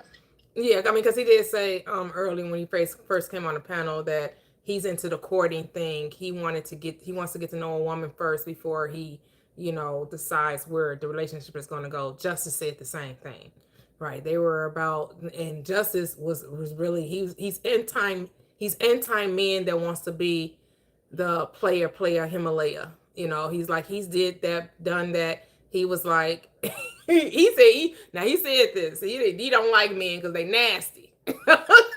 That's what Justice said. He said that y'all nasty. I ain't saying y'all nasty. He's a man and he called y'all men. He's like, especially the men. Yeah, Justice said. Yeah, Justice said that. How you know? Because he the ones that's talking about that you should be going Dutch and half on it, and the person that said, well, if you won't give it to me, I'm gonna get your friend. I'm gonna see if she gonna give it to me. He like, y'all need to grow up. I'm putting those words in his mouth now, or what have you. But again, it's not even about growing up. It's like that's what the person wants. But here's the thing. I'm just like, just be honest. The only thing is you find that people don't want to be full transparent, right? People don't want to say, well, you know what? I want more than just this courting or this dating thing. I want friends with benefits. Even if they're not looking to be exclusive, I want friends with benefits instead of just telling the woman that you're going to try to just go for her friend. Why you just can't tell the woman, yeah, we went on a couple of dates. I'm good. But, and not that he has to tell her he wants her friend, but just tell her he ain't interested in her anymore. And then whatever he do with the friend, he do with the friend. Hopefully the friend comes back and says, hey, I'm digging him too. I know y'all ain't really get nowhere. You mind if I go on ahead and check out dude? To me, that's mature. when you can be honest. When you can be honest about your intentions. Yes. That's maturity. Be honest about your intentions. Just, and you ain't got to be, whatever your intentions are, just be honest about them. Whenever you think when it presents itself for you to be honest, be honest. Am I saying you gotta be telling all your business? No. But if you know that the man is really interested and he really feeling you and is very attracted to you, and the tales, don't act like you don't. Somebody is really digging you, and you have no desire to go further, I think you should be honest about that. That's just me, though. But do you? And men don't realize that women really, really appreciate honesty. It be when y'all be stupid ass lying, over and over. And we didn't ask you, you lying like y'all scary. And then we found out the truth. That's when you catch hell. Because we would appreciate you being up front. And I've run into a lot of men usually a lot of men over 35, 38 are pretty honest these days. And women appreciate that. If you're not looking for anything serious and you just want a little situationship, friends with benefits, hey, say that. I might want that too. But don't say you want nothing serious and then that's not what you want. And then you playing with me and then I'm mad because you played with me. And I told you to be honest. So man, y'all stop doing that, because when you play with us, that's when we go off. Yeah. Stop playing. Be honest. Don't be scared. And Deborah, I agree with you. Why? Right. If you're looking for something serious and the person isn't, then yes, you should not be wasting your time. No one's saying you should be taking out women, just be taking out women and y'all on two different paths. She wants just dating and she got a Rolodex of people that's taking her out, and you're looking to smash. Y'all are not a match. You should not be wasting your time with her. Exactly. You should not be taking her on dates, because you already know in your mind that's not what you want. You want to get down. So why would you waste your time taking women out when you know that's not where they are? That's what Jess was saying. You need to be interviewing folks. You need to be direct. What do you want? What does that look like? What does that entail? Then you ain't got to be assuming. Then you ain't got to be guessing about somebody's intentions when you're forward with people. I mean, I get it. Some people are learning how to date and learning how to be transparent and open or whatever. But I'm a woman of a certain age. And even when I met my husband in my 40s, I didn't have time for the game plan. And I get it. It depends on where you are in life. It may be shits and giggles when you 20. Who in the hell? A lot of people ain't trying to get married unless maybe you in the church. To me, people at 20 get married early like that when they're in the church, right? Because that's all you're told. Find your husband, start a family. Find your husband, start a family, right? But if you know that that's not where you going, 20, 22, 25, a lot of people ain't trying to be in no deeply committed relationship. And maybe at 50, you not either. But I think you need to let people know that. And men, so you're not in the wilderness about someone's intentions, how about have a conversation where you don't have to assume? You can know. And there are many an app where if you want to just have fun, they are out there. There's about, there's probably 20 of them. If you ever just want to have fun and that's all you want with no commitment, you can go find that. There's no reason why you can't find that. So there's really no excuse, basically, is my point. No excuse. And on dating apps, A-Town, you can also select whether you want something serious, or you're just looking for something casual, or you're looking for anything. You can even select that so the people you attract looking for the same thing you're looking for. I ain't on these damn. I ain't on no damn apps. Hey, I guess that's a way of introducing you into the conversation, because I sure was about to say you up, bruh. How are you? I'm good. How are you? I'm doing great. Awesome. Well, happy Wednesday. Shout out to the panel. Very colorful submissions. But yeah, so I'll go ahead and answer the questions. Should a man, woman expect intimacy after two or three dates? Should a man or woman expect intimacy? No, they shouldn't expect it. You know what I'm saying? You should be able to communicate those intentions or, those desires in between conversations. And, when I was out there like that, it would, I would make sure the conversation does enforce, where I'm able to leverage the conversation to even see how, where we can pursue and what this means for me or us, you know what I'm saying? No, you hit it right. What it meant for you. It was all about you. Me, because of course, so it's like this. So I do, of course, we want what we want, but then, on the other side, the woman wants the same thing majority of the time.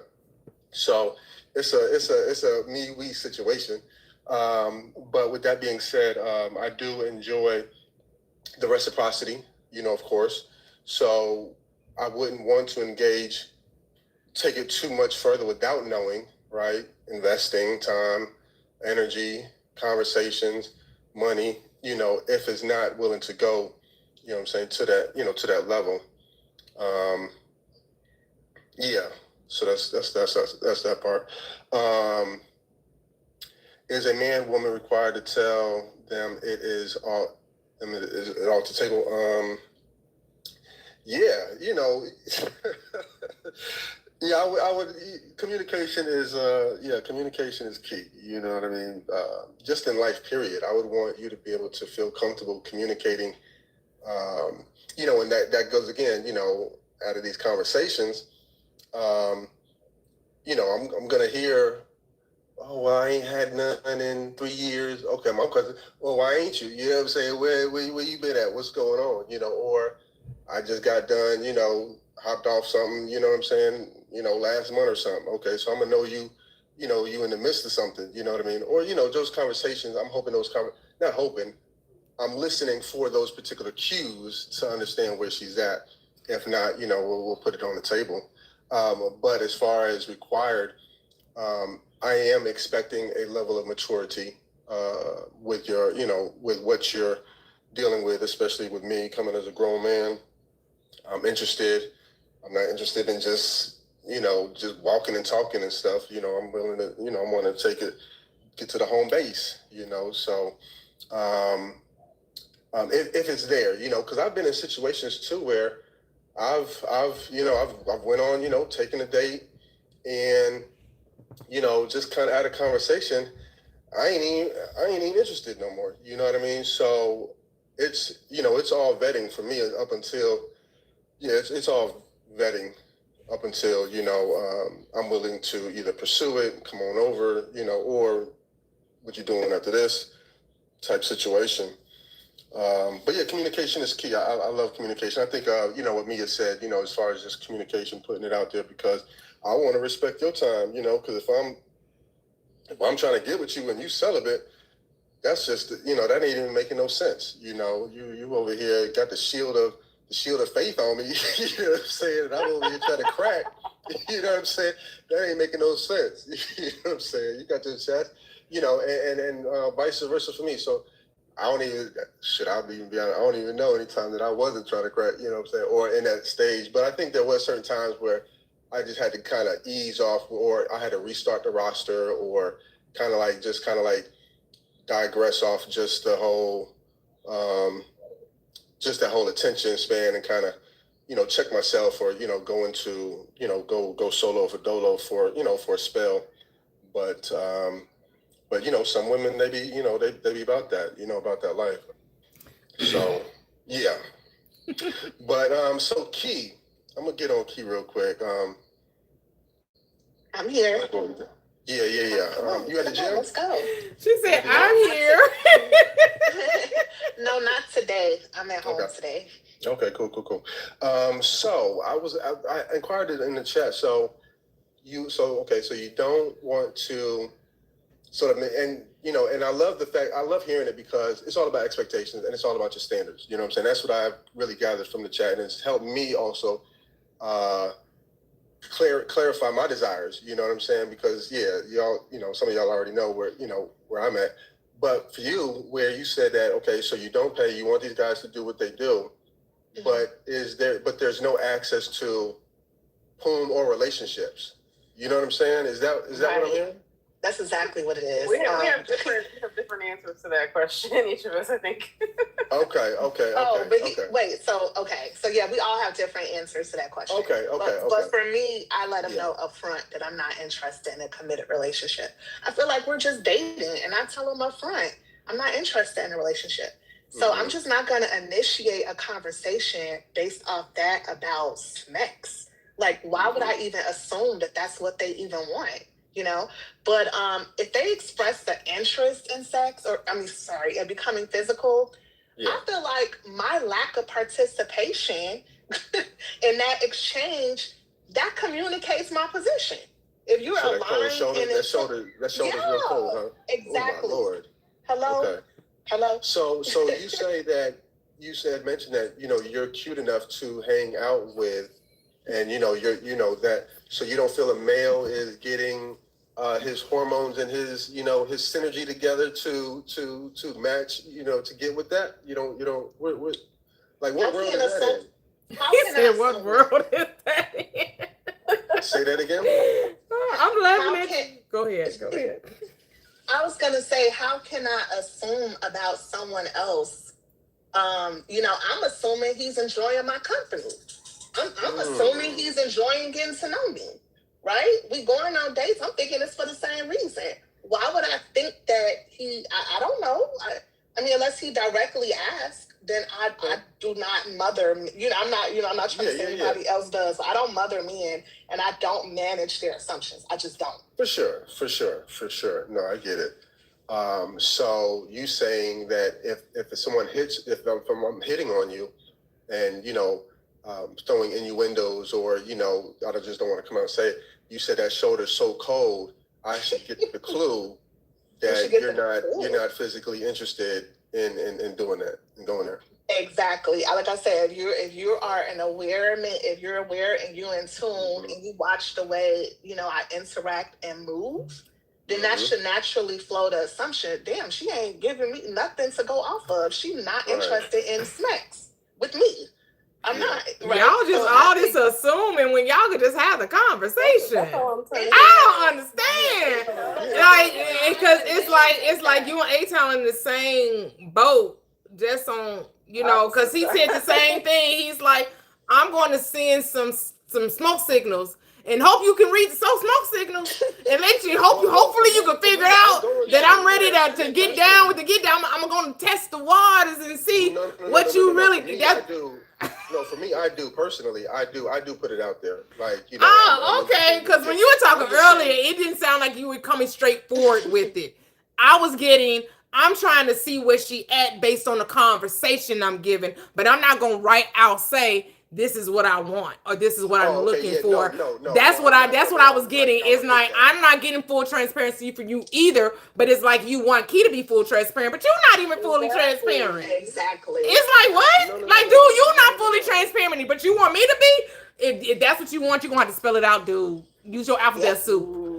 I want to be down. I want to be down with what you're going through. I want to be down. Sometimes a woman's not worth, you know, sometimes it's not worth having sex. So I'm going to see where her mind at. I'm going to see what she's about. But my intention is, you know what I'm saying? We can get down. I don't have no cold shoulder. You know what I'm saying? My shoulders is hot as flames. But at the same time, I'm not just giving it up like that. You know what I'm saying? I'm not just, you know, slinging it out, you know, putting it out on the table like that. I'm wanting to see. So yours is on a case-by-case scenario where Key is coming in full on. Nope, it ain't happening. Yeah, for sure. Yeah, but I told them up front I'm not interested in a committed relationship. So I'm not tricking nobody and saying, "Oh yeah, I told me up front I'm not interested in a committed relationship." In that same conversation, you can't say I'm not interested in smack. Because why would I assume that they want that? Why would I initiate a relationship? How is natural to you? I would almost think that's natural. Yeah, I would say that. I would think that you would. It's an assumption that they would want a long-term relationship. Wait a minute. So me going to the gym is about a man? Like, what we doing? No, that's what you just said. Your body getting right. You going to the gym. What they got? Is that something that's supposed to have something to do with a man? I'm not saying that's a precursor, but I'm just saying if somebody's looking, you want to look good for yourself. See, you about to. I'm done with that. But here's what I will say: this. I had a conversation with a man. I went to LA, right? I went to LA and Mia. Before LA, left too in a circle, 360. Before LA, I had a conversation with the guy I went with, and I basically was like, "So what's going on here? What are we doing?" And what he told me was like, you know, we cool, you know, like, I mean, I got you or whatever, but like we cool. Like he didn't want to have. I want to be intimate with you, okay? And it could have. We have been friends for a long time. It could have. There's no reason why he couldn't have just said that. Okay. Mm. So, because my mindset is I need to know what I'm walking into. You know, I need to know what expectations you have. He Blah, was blah, blah, beating blah, on blah. around the mulberry bush, huh? Exactly. Beating around the mulberry bush. Okay. And so what happened, got to LA, spent a nice, beautiful week in sunny California, and nothing happened. Why? Because he could not man up and fucking tell me he wanted to do anything. And I'm one of those people. If you want it, you better tell me. You better let me know. I don't read smoke signals. I don't do signs. I don't do none of that shit. I don't read minds. You gotta communicate with me directly. So do you think he wanted to? Absolutely, he did. He didn't tell okay. me, I want you to come. I want us to spend a time together. We're gonna be hanging out. Mhm. No, and of course, that's, we hung out and everything like that. But like, and we went to dinner and all that. Yeah. Mind you, I did not spend a dime that whole trip. Okay, That's good. But my whole point is, we could have had a totally different experience. You could have gave the experience. Hey, I want to have some time. I want to enjoy. Okay, like. So let me ask you this, Tox. Period, Marissa. Do you get is it? So that's saying that you wouldn't put yourself out there if you wanted that. No, I absolutely would. I do all the time. It does not bother me to have it because again, I don't. We were having the conversation a little bit earlier. Like, I don't put sex on a pedestal. I don't believe that it's a holy thing. I see it as like a human thing. I just see it as like a natural thing. Mm-hmm. So in my mind, that doesn't mean I'm a hoe. But if I want to have it, I'm gonna have it. You know what I'm saying? If I, so I don't see it as like a litmus test to help make someone prove they're worthy or holy or moral, or I don't see it that way, because in my mind, it's important to me and as a part of a relationship. So like I was saying before, that because it's important to me, I need to know what it's like before we get into a committed relationship. I need to know like what the situation is. If you want me to be, monogamous, which is fine, I need to know what I'm being monogamous. I need to know what I'm monogamous to. I need to know what's going on. So someone on YouTube is asking, did you know when you did nothing, or you were totally oblivious? No, I totally knew. Why didn't you do? So why didn't you make the investment? My whole thing, I don't deal in smoke signals, and I don't deal in that shit. I don't like it. I don't like it when people are. Well, that's what I'm saying. But why didn't you initiate? I didn't want it that bad. I didn't. You would have been down if he would have initiated, but you weren't gonna. If he would have initiated, I would have been like, absolutely. We in California, we might, we enjoying life. Yeah. Absolutely. Okay. My name is not Pepe Le Pew. I don't do that. I am not initiated. What I look like? But you say you ain't want it that bad. It's not that I didn't. It's not that I didn't initiate it. The whole thing is like. Here's the thing that bothers me. Sometimes, especially as someone who, again, I don't put sex on a pedestal. That's just my own personal thing. It's an experience, though. It's an experience that you share with another person, right? So, but my whole thing is, if you cannot, what you won't be able to do with me is do the plausible deniability thing. Like, oh, well, I said this, but I really meant that. Or, I said this, but you took it this way, and you should have taken it that. No. We're going to be absolutely fucking clear. If we can't be clear about what's going on, then I don't have no business having you inside me, okay? So let's if we're not going to be clear and you can't tell me that, we should not be fucking, okay? Yeah. It shouldn't have, like, we should be adults.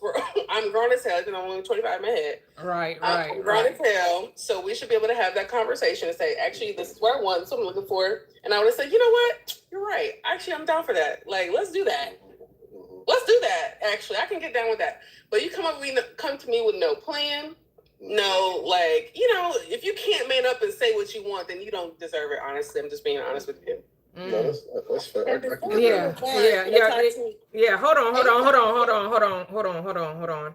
Because we have someone else that's on the panel before. I don't want to see what they have to say. They've been waiting quite a while. I want to see if they meant to come up. It's Jules Glow Up. Did you mean to come up? If you did, you can unmute. Jules Glow Up, are you there? Maybe not. Okay, Mia, you can go. They didn't unmute. Oh, okay. No, because A-Town has said that women, go to the gym and do all this stuff they do. Not for the solely, man. not solely. I was just saying, I was saying that, okay, you're getting fine, you know what I'm saying, you're doing all this and getting, beautifying yourself and wanting to, you're going to show it off. So I'm just, I was saying, okay, why, what's the reason for You not believe in getting the law what of it is? attraction? Say this again? You believe in the law of attraction? Yeah. You attract what you are. I'm going to be fine. I'm going to attract something fine. You look like trash, you attract trash. How about it? So Okay, I'm so if she's attracting, because I want to be fine. right? So I am fine because I want to be fine. I don't want nothing but fine in my life because I'm fine. Okay, so you want something. You know what I'm saying? So you're going to get that. No, because I am. Oh Lord. I think the two situations is different, but I feel you though. You know what I'm saying? So Get women, fine, be fine. Because I am. You attract what you are. I'm amazing. Something amazing gonna come in my life. Okay. I ain't broke, nothing broke coming in my life. I'm abundant. Only abundance. I'm only attracting abundance. You get what you picking up what I'm putting down. So women only getting fine and going to the gym because they're trying to get a man's attention? No. Health as Oh. well. You know what I'm saying? I'm saying where she's not, I'm basically not saying just solely that. You know what I'm saying? Y'all attention ain't hard to get. Say that again? Y'all attention ain't hard to get. Y'all go and spend money on women twerking in front of y'all that y'all can't even go to bed with. Y'all attention ain't hard to get. I mean, it just depends on what attention you're looking to get. Y'all put a high price tag on y'all attention. I mean, y'all attention really is worth pennies. A lot of effort goes behind, being attractive. You know what I'm saying? Wanting to look pretty, wanting to look a certain way. What effort you putting in? What are you talking about, Mia? I'm just saying. You talking like you know. I'm just saying, like, how you know what effort go to being attractive? I was born attractive. I came on my mama attractive. Oh, Lord. Okay. You got that. You know I like to mess with you every time. Yeah, you got that. I love it. She came out the womb bubbling. Oh my goodness. So if Key, so you'd be fine if Key wasn't like working out and stuff, and she was saying, you know what, I'm not looking to you. as long as she remained kind of, and she gained about 30 pounds, and she looked a little homely in your idea. Then she, the only reason she should be trying to make herself look good and feel good about herself is so that a man can notice her. That's how it's coming off. Now you may not mean that, but that's what it sounds like. It's like she only in there because she want us to pay attention. That's the reason why she in there. That's the only reason she trying to get fit and look all beautiful and pretty and dial herself up because she want us to notice. But here's the thing though. She said that she is looking for men to enjoy her company, right? So therefore, the men have to be attracted to something in order to enjoy her company and get with her. So she's expecting a man to. Her initial intention is for a man to like her to spend money on her. Okay, so that's attention, that's attraction. So stop acting like just because she's doing whatever she want to do, don't act like she's not trying to get a man when she's trying to get the man. She's trying to get taken out. She's trying to get tricked on. You know what I'm saying? That's what it is. So it's not about just solely going to the gym. You ever seen 600-pound life? They always got a man. I ain't never heard of. What's that? Is that like the Where you live in K? No, ain't they always married? They are always married. All these people claim it's hard to get a man. They ain't never got a problem getting a man. A man is not. Is not the problem. They 600 pounds and got a man, and the man be skin be toothpicks.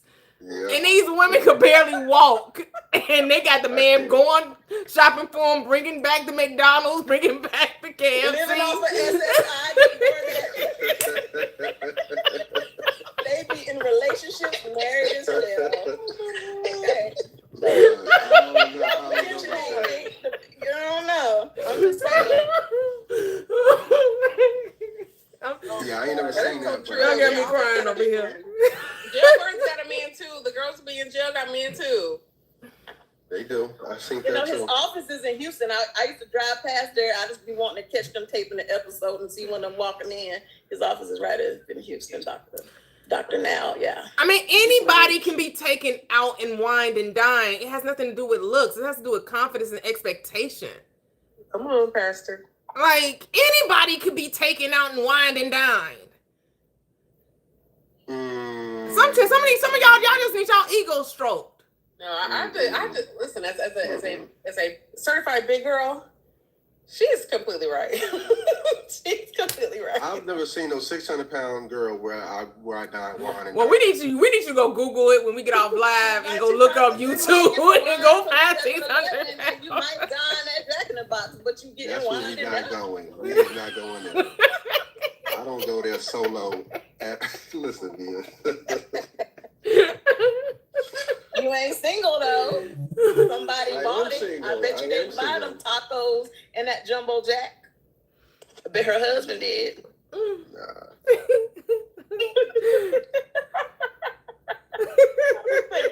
There's a lip for every part. So Key, while you getting your body together, while you beautifying yourself, don't date. Stay your ass in the house. Don't you dare look for a man to take you out, because you know. What's wrong with that? So what's wrong with the fact? I didn't say anything was wrong with dating. Okay. I'm just questioning it. You know what What's I'm saying? the question? These I already asked it. The dude. So you're expecting the dudes to want to get to look at you. Okay. The first things dudes are gonna do, they're visually attracted. Okay. Uh-huh. That's first and foremost. So they're visually attracted. What's that visual attraction? Just to hang out and chill and spend money? That's my first question, right? Then you want to be able to be taken out by multiple dudes, and that's cool, and everything's all good. And then you don't want to give them access to no relationship or no schmecks. But don't they know the relationship up front is not an option? Because I'm telling them, only reason I'm telling them, because I know that was a question before. Yeah, you're right. They always ask, like, what are you looking for? I'm not looking for a relationship. That's the first question they ask me. Like, are you single? Yeah, I am. Okay. Are you looking for, what are you looking for? Looking for to date. Not looking for a relationship. So you let them know that up front, you know? So I just, I don't know. It's like, Now, men sit up there and take that and be like, Because here's the thing. When she says no date, but I'm not a guy. But if I were a guy, does this include friends with benefits? Because not date mean you don't want a relationship. That means you ain't trying to be serious. But does that automatically means no smacks? No, I'm not going to assume that. So I'm going to ask. I'm going to ask.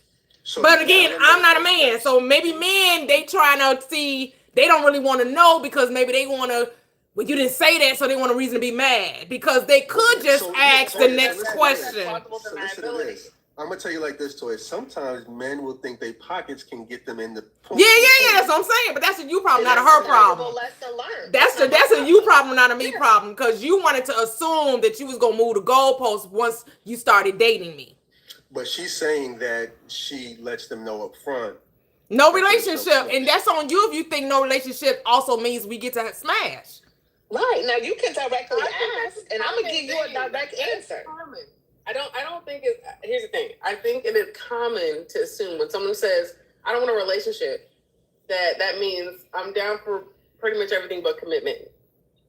And that's an I thought it was common too till I heard Justice and I am say they're not expecting women to get, they weren't expecting women to do that. That wasn't an expectation like me. It would say that's not an expectation. You should not be expecting. We should be feeling each other out to see if it leads in that direction. Not because you wind and dine me, you should automatically expect that we going, because we don't know where it's going to lead. Even know I hear you, like you. But if you tell them up front that you're not interested in a relationship, then what are you winding and dining for? You're just because we're going on because he enjoys. Because some people have extra money and they want to spend it on a pretty lady, and I'm going to be eye candy. It's not possible. I'm not saying it's not real. I'm just saying like it does lead toward down that road, right? Well, he'll ask, right?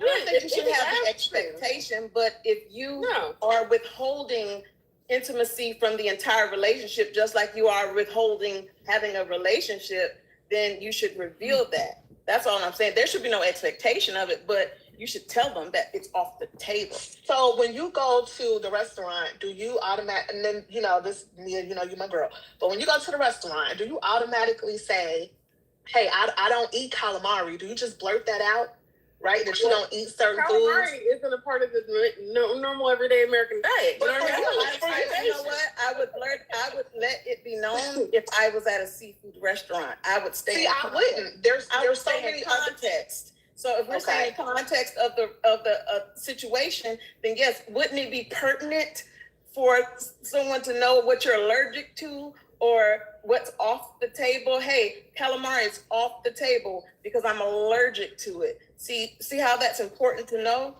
Not at all. I just won't order it. It's as simple as that. Nobody can force me to eat something I'm allergic to. I don't need to announce that I'm not What if eating. your date orders it and then so I'm allergic to tree nuts, right? So tree nuts are in a lot of things. I can't have anything, coconut, none of that. Mhm. So, but if I've dated many men who enjoy those things, right? Mhm. So it's important for me to tell them before he kisses me, hey, before you kiss me, please don't order anything with tree nuts and I'm allergic. Yeah, like that. in that case, that would be what important. I eat, but it does affect me. It does affect him because that means he can't eat it either. You see what I'm saying? So like, Yeah, to me, that's it's what like, you're saying. yeah, that's all I'm trying to say. I'm not saying that it should be a hard nosed. I definitely think it's more gentlemanly for men to not expect sex. I just think that it's if you know that he can't have it either. Now, you may not want it. It may not be a big deal to you. But if he can't have it either, you might want to let him know. That's the only thing I would say. He'll figure it out. And I mean, and most of the time when they read, men know how to read better than what we give, not saying y'all, but a lot of people give them credit for. They figure it out. And if it doesn't align with them, they simply fall away. It's not a big thing. They simply fall away and be like, oh, she ain't about, no. You don't have, in my opinion, in my experience, you don't have to announce it. They put two and two together very well, especially when it comes to something that they really value. They're either going to directly ask you or they're going to figure it out probably by the second or third date. You're not participating in all that flirting. You're not participating in the sex talk. They got it. Yeah, because to me, I don't see it any differently if you're doing it on case by case scenario, like A-Town was saying, and like a lot of men and women do, right? You may be feeling the person, but the person ain't feeling you. And you thinking it's going somewhere that is not, because they in their head vetting you, interviewing you, and they're trying to decide if this is a match. And you like, ooh, you at home writing your name together, putting his last name on at the end of yours, making plans and all kind of shit. And the other person like, nope, they've already friend zoned you. And you don't even know it. You already in the friend zone and don't even know it. And then next time they try to call them ghosts. And then now you all in your feelings. They just ghosted me. What the hell? I thought this was going somewhere. I thought we was vibing, we was talking, but they said something, you said something that they didn't like. That they was like, not the one. And they felt like what? Why do they ghost? Because they felt like you did not deserve an explanation. Your feelings did not matter to them. They could give two fucks about you crying in your suit tomorrow, or you crying to your girlfriend about how he didn't call you back. He was giving you all this attention, love bombing you, and then all of a sudden his ass ain't called you. You texting, and now you blocked and all kind of shit. Your head is all in a whirlwind. Because you had an expectation that he did not fulfill. But whose problem is that? Whose issue is that? Is that his issue or your issue? Whose responsibility is that? Did he deserve for you? Did you deserve for a closure in a relationship that never was? No, I don't think that, but I do think that. DJ play Savage by Megan Thee Stallion. Right? If we're moving in love, right? Because if that's the whole mindset is, let's operate in love, right? Let's try to, be as considerate of others as we can. I think it's, especially with the one date now. But like, if you've been having conversations with people, I think it's totally fair and fine to just say, hey, it's not going to work out, whatever. Or hey, it's not my cup of tea. Or I got some other shit going on or whatever. I don't think there's any harm in that. Now, No, it's not any harm in it. But, No. but I'm not saying that it's your responsibility to reduce harm for another person. But here's the thing, Latoxi, but you didn't use that in your same example when you went to California. You didn't let this man know that he had an opportunity with you. You didn't tell him. You didn't. No, we had a whole conversation about it. That was the whole point of the conversation. After you got back or when you was there? No, before we went, I had a whole conversation with him. And I was asking him, well, hey, what's going on? What are we about to do? What are we about to do? What's going on? And he could not tell me. So I gave him a chance. I wanted to be as clear as possible because what I didn't want. But you were not clear as possible. I was clear. No, you weren't, because you did not, because he did have a chance and you did not let him know that. No, you didn't. You're asking him what he wants and then telling him that he has an opportunity is two different things. Because you could have easily said, I'm digging you. Let's see where this goes. To me, it's obvious because if I'm. Well, that's the same thing. Hey, hold on. That's the same thing he is saying. It's obvious that I don't want to have sex with you. It's obvious. But you're telling her, no, she got to come out and say it. But you didn't. You didn't come out and say, hey, dude, I'll get down with you. I'll get down with you. I'm ready to take wherever it's going to go. No, you were saying, what do you want, as opposed to saying what it is you wanted. You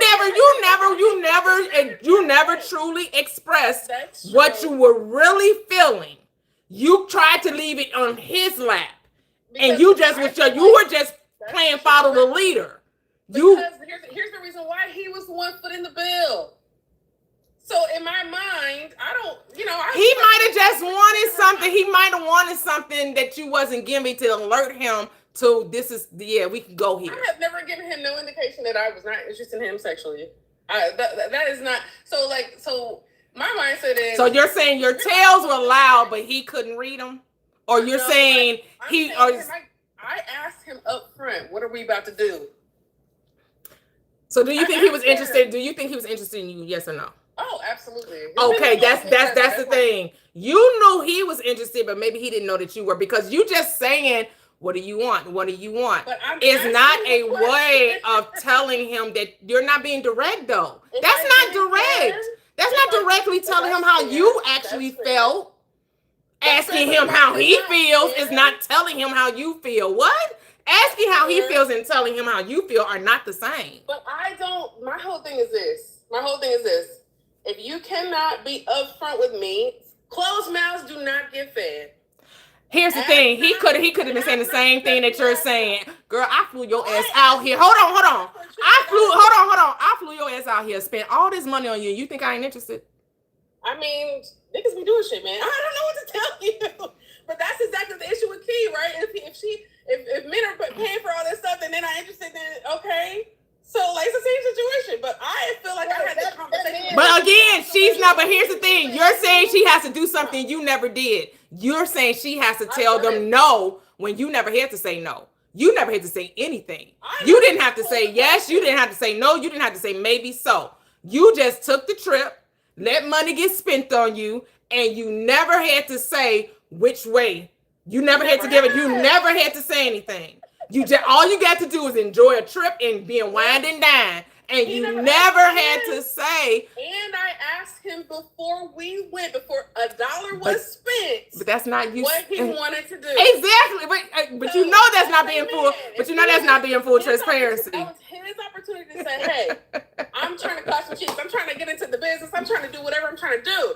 I gave him a clear, open roadmap to tell me. Maybe he was on the slow boat to China. He just couldn't read the smoke signals. Maybe he just couldn't read. Maybe he's a gentleman and he didn't want to assume just because he's flying you out and taking you to dinners that he deserves sex. He should have said something. Oh. Perfectly fine. I gave him the opportunity to say, listen, here's what I'm about. Here's what I'm about to get into. Here's what I want to get into. And here's the thing. That's the same thing he is saying. He should say something. If he's expecting sex, he should say something. I'm going to tell him no. Okay, that's fair. Is it right? He got to say something. I'm not going to because it's the same. It's the same thing. But I think the difference is that I'm posing the conversation as an open-ended. You tell me what you want to get into, and we're gonna see what it's about. We're gonna see what's going on. He decided he didn't want to give me no straight answer because he wanted to do plausible deniability because he was afraid of rejection. that's again not my Well, problem, but I so maybe okay, he's being human. He's like scared again. He be afraid of. I mean, like men shouldn't be afraid of rejection just because they're men, just because they're used to it. But again, you got to see from his spirit. If I'm doing all this, which is what you're telling Key, if a man is doing all of this, it should be naturally expected that he's wanting to be intimate with you. That's exactly what you're saying. But in your situation, he had to come right out and say it. Where it could not have been assumed. But this is exactly what you're saying. You're saying if a man is taking you out and winding down you, it should be assumed. That's what I said before. But what I'm trying to get at is it that way, or is it men just want to just be in love with you and have your company? So we got to pick a lane here. So if I'm getting, I'm playing heaven's advocate. I'm playing heaven's advocate here. I'm with him beforehand. Ask him what did he want to get into. He don't give me no straight answer. I'm taking that as a non-answer. That is not an answer to me. If you want to get into some stuff, you let me know. Closed mouths do not get fed. You ask not, you have not because you ask not. So that's the first thing. That's the same thing I'm saying. but I'm saying, so is it that men are? But they're asking, Key. They have not asked. What? That's the difference. But That's Key, the difference. I wanted to tell you, I understand now why I don't really understand your position, but I understand why. Because I'm looking at it from the perspective of someone who wants a relationship. Oh. And once you remove that aspect of it, then that judgment of it goes away. Oh, okay. Because I don't care. That makes I don't sense. care anymore. Right. I do not want a relationship. So. You know what I mean? Yeah, Because but I can see it from your point of view and Tops. That if you're in a relationship. I'm laughing at somebody else telling you too. I'm not dating. I don't date for the reason that you date, right? So I was thinking of it from my perspective of dating. But from your perspective of dating, it would be easy not to tell. Yeah. Right. Because I'm not going to organize my communication around every possible assumption that a man can make. Like, but I mean, I respect that men hold assumptions, but I don't have to qualify every assumption that they could possibly have or adopt it, if they feel it, like I said before, if they feel it's important, then they are free to ask. And I will basically, I'm hoping, I'm hoping, that this can become physical at some point, and I'm not gonna lie, this has happened before, but I'm like, but I told you I didn't want a romantic relationship and we're just dating, and that's not the kind of dating experience I'm looking for. But I'm not gonna try and convince them. If you don't share my philosophy, you're free to go. You should take data. How long will they date me and spend money before they ask? Like, I want to see the stats. But Right. Somebody, so 313. Wood Savvy said. Okay. 313 Wood Savvy says, what I need, one of them LED light belly buckles to spell it out. What does that mean? They want to know. They don't want no assumptions. I want it on my belly. Yes, I do. No, I don't. Yes, I will. No, I won't. Totally with them on that. Makes sense. So, Key, what you're saying is women who are celibate can still go out there and date and get a little bit of money and still not have to give up the kitty cat. They do it all the time. They do it all the time. Yeah. And I'm not trying to say that I'm celibate because I don't even use that term, or I don't even put a boundary. That's it's not even a boundary. Just abstaining right now. You're just not doing it. I'm not gonna say I'm abstaining. Right? It's just because it's just an expression of my preference, because I've had this with y'all before. I enjoy making love. You could say that, right? I enjoy making love, right? I don't like sex. I just don't. I enjoy all the passion and intimacy that goes along with making love. And so I have to be in love with that man, or I just don't enjoy it, right? I need over the top, multiple, I need all of that. I enjoy just something different than what some women enjoy. I've tried that before.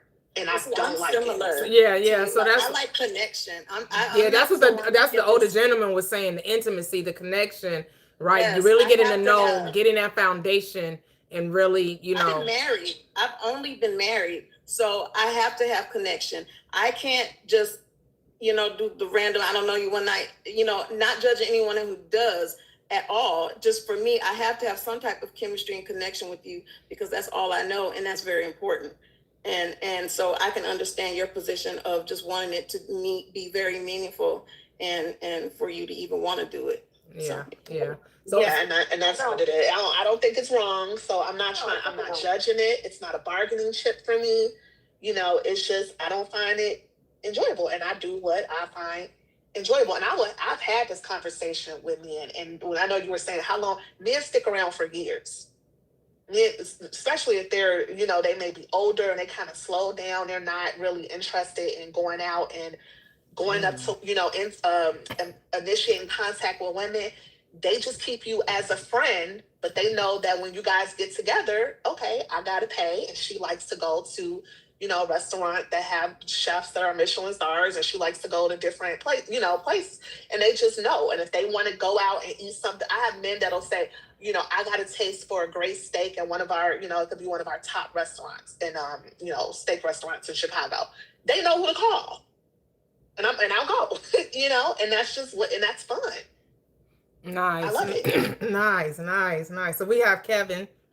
I'm gonna let Kevin go next, but while Kevin's about to unmute, I want you ladies to think about this question posed on YouTube. Says, how about you give us a good reason to crack the wallet instead of all these a man is supposed to assumptions? Go ahead, Kevin. Hello, Kevin. Wow, this is a very spicy conversation. How are you? I'm great. How are you guys? Great. Thank you. I mean, you could go a lot of different ways with this conversation. It made me think about, and I already put it in chat, that what if somebody or you both agree after disclosing how you really feel at that moment that let's just keep it platonic. Let's just be friends.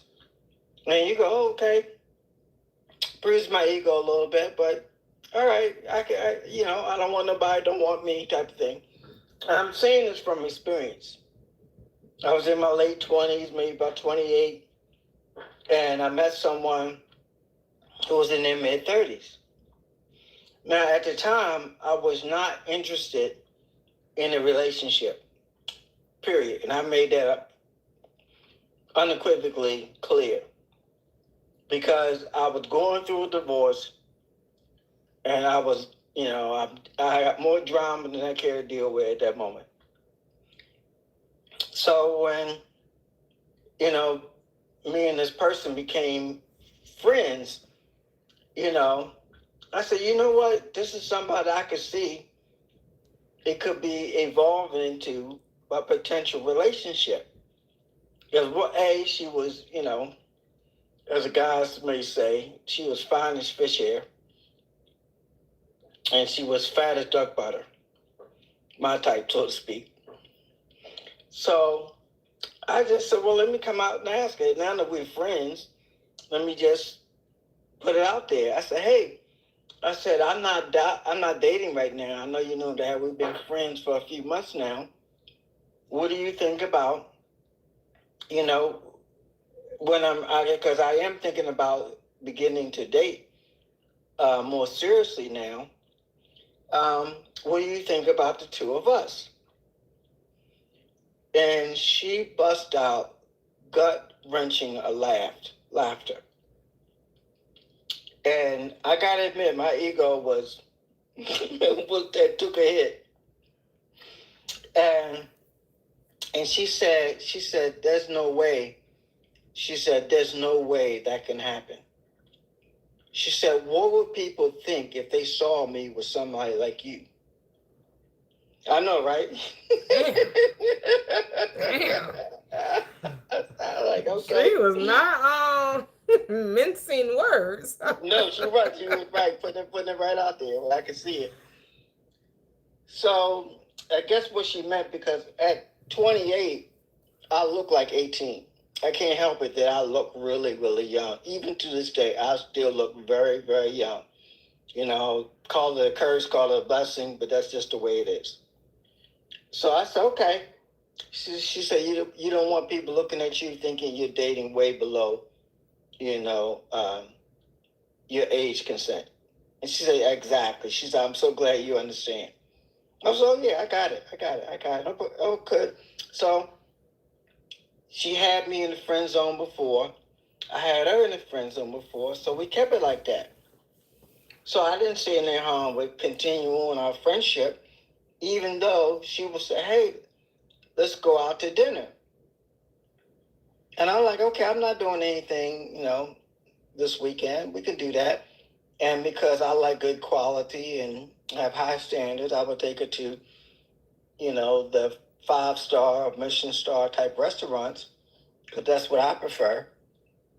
And she would just order so much food and order plenty of food to take it home, even though it was just her.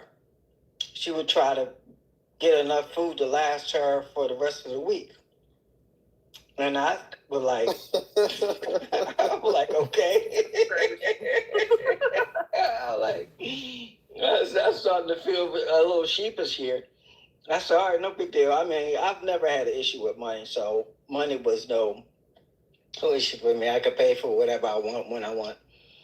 So we kept our friendship going, and one day she said, I got something I want to ask you. And we had, talked intimately about things that happen in our life and whatever. And she says, I don't know if you're strong enough to handle what I'm going to ask you. And when she said that, I'm totally lost because I had no idea what she was going to ask me. I said, we're good friends. Just ask me. And she said, you sure? I said, yeah. We're good friends. No big deal. And she said, I want to do a Lockham and Bundy with you. A what now? A what? Yeah, that was my reply. A what? She said, a Lockham and Bundy. I said, well, I got to be honest with you. I have no idea what that means or what that infers. And she said that the two of us will make out doing heavy petting with our clothes on. And then I rub myself up against you until I get satisfied. I'm like, what? I'm like, are you serious right now? She said, no, we would keep both our clothes on. And so I got that part. I understand that part. So we call dry humping, but she called it right. What? What she called it? we know that it's dry humping. I don't. What name? What term did she give it? And I haven't done dry humping since I was in my early teens. Right? And I've been married with kids. I don't know what the heck. So she said, yeah. She says you just got to be a real strong person and not, want to take it all the way. I said, no. I said, you got me wrong. I said, you need to find somebody else that's down with that. I said, that doesn't interest me at all. I said, for one, I'm a grown-ass man. And if I'm going to do something with somebody, I'm going to do something. If I'm not, we're not. I don't have a middle. Right. So I've been on both sides of the fence where women, want me to take them out and wine and dine them. And I've also been on the side of the fence where women just want a transactional type of relationship. Meaning they will give me as much kitty as I want, and I give them money. Mm. Now, they said that up front, which I appreciate the honesty. And if it was something that I would or was interested in that type of relationship with them, I don't see anything wrong with that because that's what we decide as adults we want to do. But, I said, no, that's not something I'm interested in. He's weird. I've had relationships where... Especially, how old? She was 30-something years old? That was so weird. Like, what? Weird, right? Well, I mean, at her church, she's head of the... at the time... Oh, is this her way of trying to save herself? Like, she was trying to be... trying to be celibate, abstain for sex, and so she wanted to keep her chastity belt. Oh, okay. That's right. Well, she could at least gone ahead and do the downtown. That's the way to my. She at least did the downtown, not no dry hump. Like, what we doing? She 30-something. Speaking of the downtown, she did confess to me that she had a fetish about the downtown, meaning that she likes it to be done on her, but she doesn't like to reciprocate. Oh, Lord. That's crazy. Was it me, Kevin? Was it me? It was me. Yeah, that's it. Like, hello, Kevin said it without saying it. Chomp the box, and keep it moving. Yes, A-Town. It's a thing. Yes. So it's not crazy. It's pretty normal. It's normal, okay? OMG. Wait, that normal exists in your reality. To do that to your partner? Is that what you're saying? What you say, Tux? It's normal not to do that to your partner? No, we were saying it's normal to have a partner, and the only thing you want that partner to do is to chop the box. Oh, that, yeah. No, I thought you were saying, like, a person doesn't want to reciprocate. Yeah. I'm not reciprocating shit. She don't want no relationship. Yeah. She don't want I'm not reciprocating nothing. No. But she want love. She don't want. You can chop my box if you can. He tells it, but you want love, but you don't want to do it. I need love, dude. When I'm alone in my room, sometimes I stare at them all, and in the back of my mind, I hear my consciousness. And I'm alone in my room, sometimes I stare at the wall, and in the back of my mind, I hear my conscience call, telling me I need a girl who's needing love for the first time in my life. I see I need love. There I was, giggling about the games I had played with many persons. I was saying no names. Then the thought occurred, tear drops in my eyes burn, and I said to myself, look what you've done to her. Shout out to Ella, right? But you attract people that are into your fetish. So I always attract men who like to give and not receive. I always attract that. So it's a law of attraction. I know a lot of us are like, oh my goodness, it seems so, but it takes all kind of people to make the world go round. It's a diverse group, right? That's what we love about this conversation, because we're learning that you really can have whatever you want. She's like, what's your love language? Gift giving? Receiving. No, receiving gifts. Her love language is receiving the gifts. Receiving, yes. Not giving. Who did not want to receive too. But I also just realized that, at least for me, that just wasn't going to be a good fit. Like, it's certainly enjoyable, but that's just not, to me, it gets weird. What you say, Tops? I missed that. What you say? I've had partners who are like that. I just realized for me that there's not a good fit for me. Like what? Partner to treat making love to me like an Olympic sport. I want you to want to get better every time. I want you to beat last time. I think two things you can have a partner who does both. You can have a partner who's good at everything. Absolutely. That's all available. Treat it like a sport. Get better. Period. Treat it like a video game on hard. Teddy said, do me and I owe you one. We're going to have to make it Prosperous Living After Dark. It's going there. Oh, But you get okay. to decide. So See, right now she's the head of her celibate ministry at church. There's actually a It sounds. ministry I'm sure. I'm sure. that she. She I giving men imagine- blue balls all across her congregation. and hunting tips. How to hunt with the monks. You get a blue ball. You get a blue ball. You get a blue ball. Because all she want to do is dry hump. She gonna dry hump her way to heaven. Like, what are we doing? Like, girl. You really think that's really high up on God's Is what priority you list? gonna mean, Yuki? Hilarious. So Kevin, what is the outcome of Miss Hunter?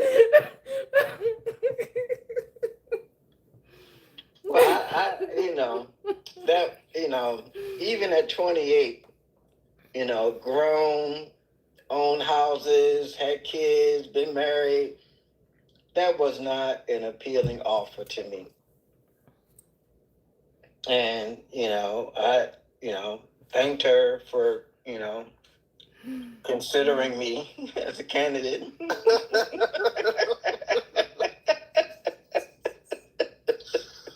Oh, that's crazy. That's some shit you should have tried it, Kevin. You might have enjoyed it. I mean, did you try it? It's enjoyable, but hold on. It's enjoyable. We ain't gonna say it's not enjoyable, but hold on. To leave me undone.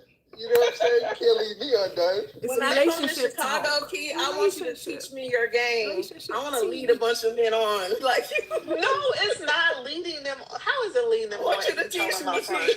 I want to do Because this. I they want to do attracted this to shit you, bad. they gonna take you out, but they got it. You ain't gonna be able to make love, but you can hunt, you can munch on it, and then you got to dip. And I'll see you next week. We can hunch. All we know, A-Town, is that you don't fit the criteria. Oh, I understand completely. You're not a match. You're not a match. Because A-Town, like, I am not going. What simps are you meeting? And you know what? They could be legitimate men, and I ain't even gonna call them simps, because teach his own. I'm just making jokes. Yeah, I know. You know. And it makes the world go round. Because I've been wondering about these dudes that spend millions of dollars on OnlyFans and can't even touch it, and I'm like, whoa. You ever that seen To is Catch a bananas. Predator? Oh man, So this is Miss Kitty dropped. I wanted to hear what Miss Kitty was going to I say. ain't never seen a woman on there. Hey, you still in the chat, Miss Kitty? Come That's back up. because they don't get claimed. You know what I'm saying? Ain't nobody snitching on that. Some of them like predators, probably. This is unrelated. I just have to say the U.S. is up 2-0 right now in the World Cup. Yeah, who's playing? We're playing Bosnia. Yeah, that's good. Nice. All right. Yeah. All right. The game's almost over, so I think we're in a good spot. That's all I had to say. Nice. That was an interesting story, Kev. I'm glad she created her own little circle of abstinent I single guess ladies. I manifested that, right? Because you attract what? Law of attraction, right? So are you a professional boxer? Boxer? No. You got the gold medal in chopping the box. I heard they give medals out for that. Your marathon, because this ain't no sprint, right? You were your marathon. You were in the marathon, right? You in the Olympic pool. Gold medal, chopping that box.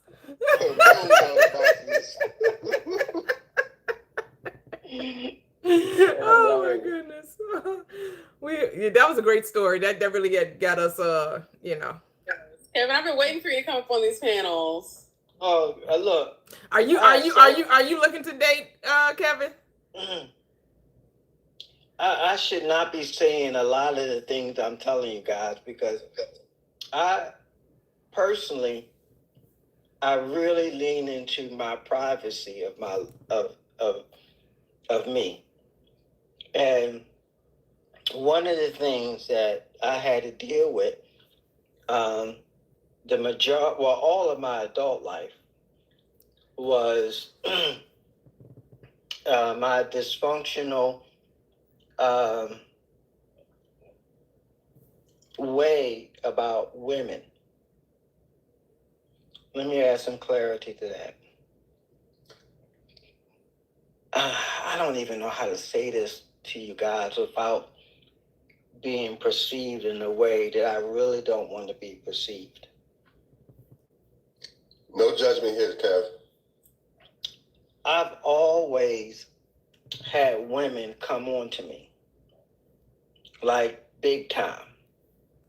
Meaning I have turned more women down than I've actually been with.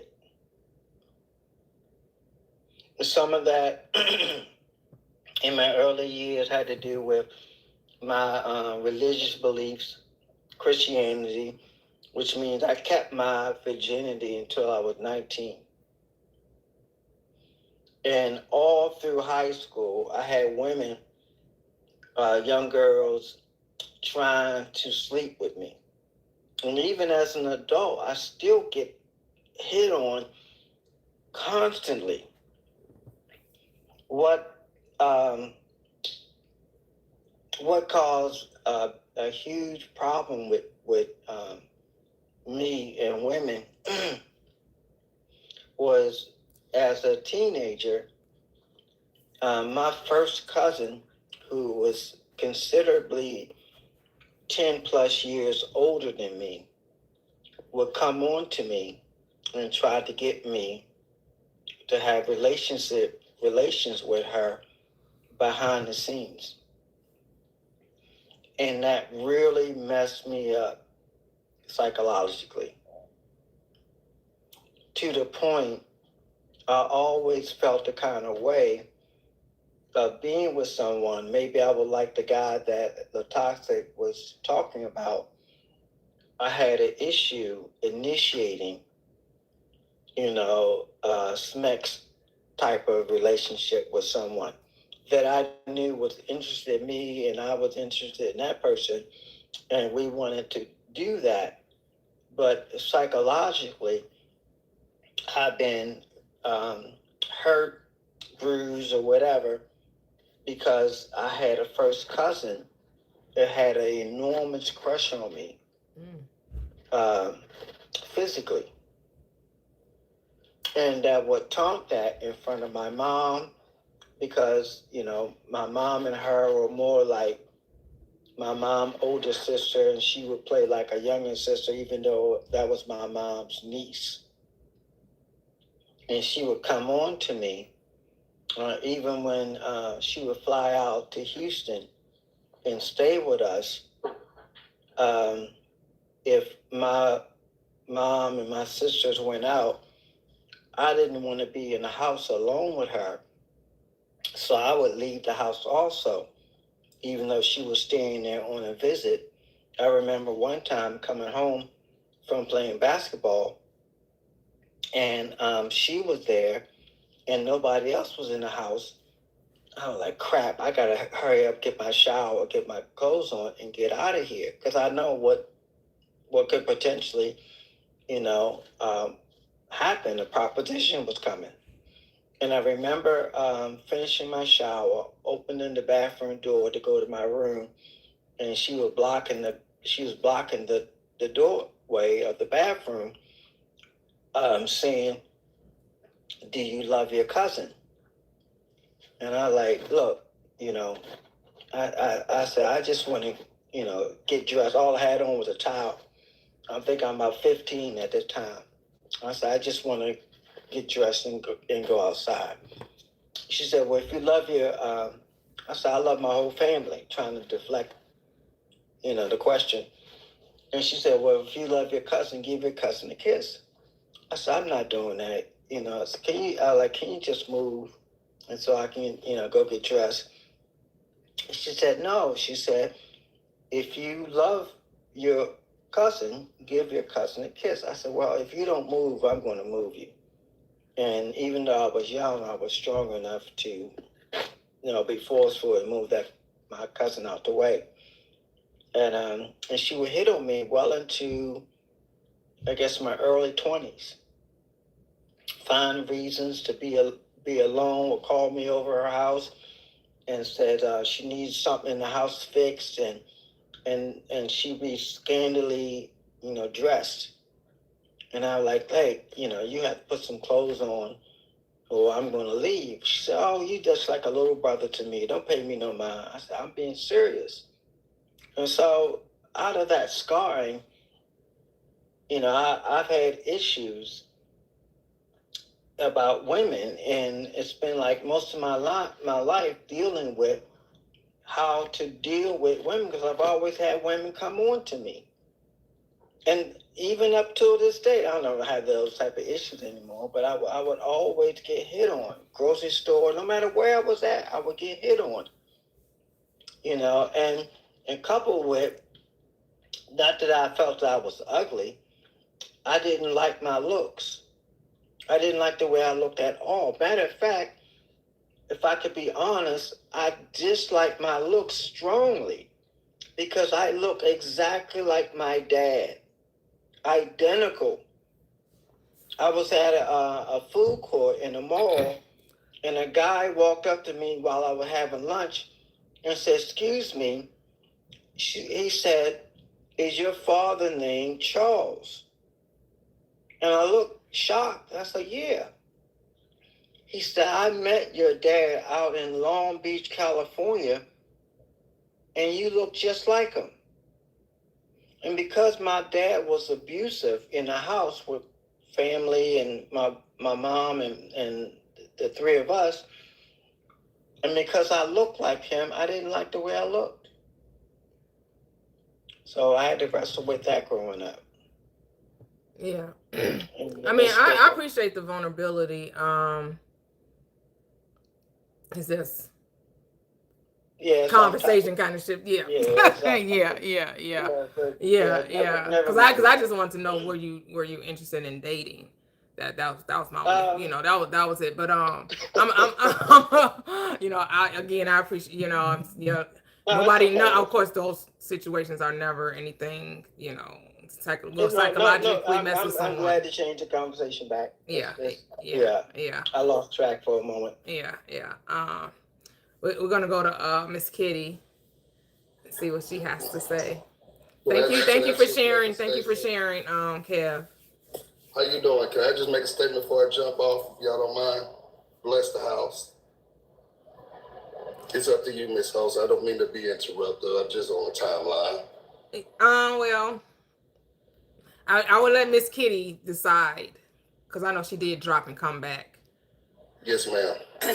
Yeah, Anthony is your name. Yeah, we'll hear from you. Let me go ahead and because it's not really that much that I have to say. I just wanted to, and yes, I'm interested in dating, but I just wanted to ask a question, and I'm rewinding a little bit because I was curious. It was Key who was on the California date, right? And I'm just curious. No, Latoxic. No, it was a toxic. Oh, Latoxic. When you guys were together, was there not any chemistry? There was no touching? You know how you have a natural inclination when you're really feeling someone that your body kind of leans into theirs when you're walking and talking. There was none of that. There was some of that, but what the original conversation that we had was, you my homegirl, and da. So I took it like that. I took it like, okay, I'm your homegirl. Okay. So we chilling. We're chilling. It was more of a friends vibe. Oh, okay. But it obviously, could have easily gone to that next level. But my mindset is, I'm taking it how exactly you tell me to take it. Gotcha. Okay. I was just curious. Yeah, I don't know what to make of dating now. And I alluded to it before when I first came up on the live as a panel member, that I'm an older woman and I like younger men. Hey! Now, nothing but an older man can do but introduce me to his son, because I don't like older men. Oh, okay, Cougar. I ain't mad at you. Cougar and I got energy.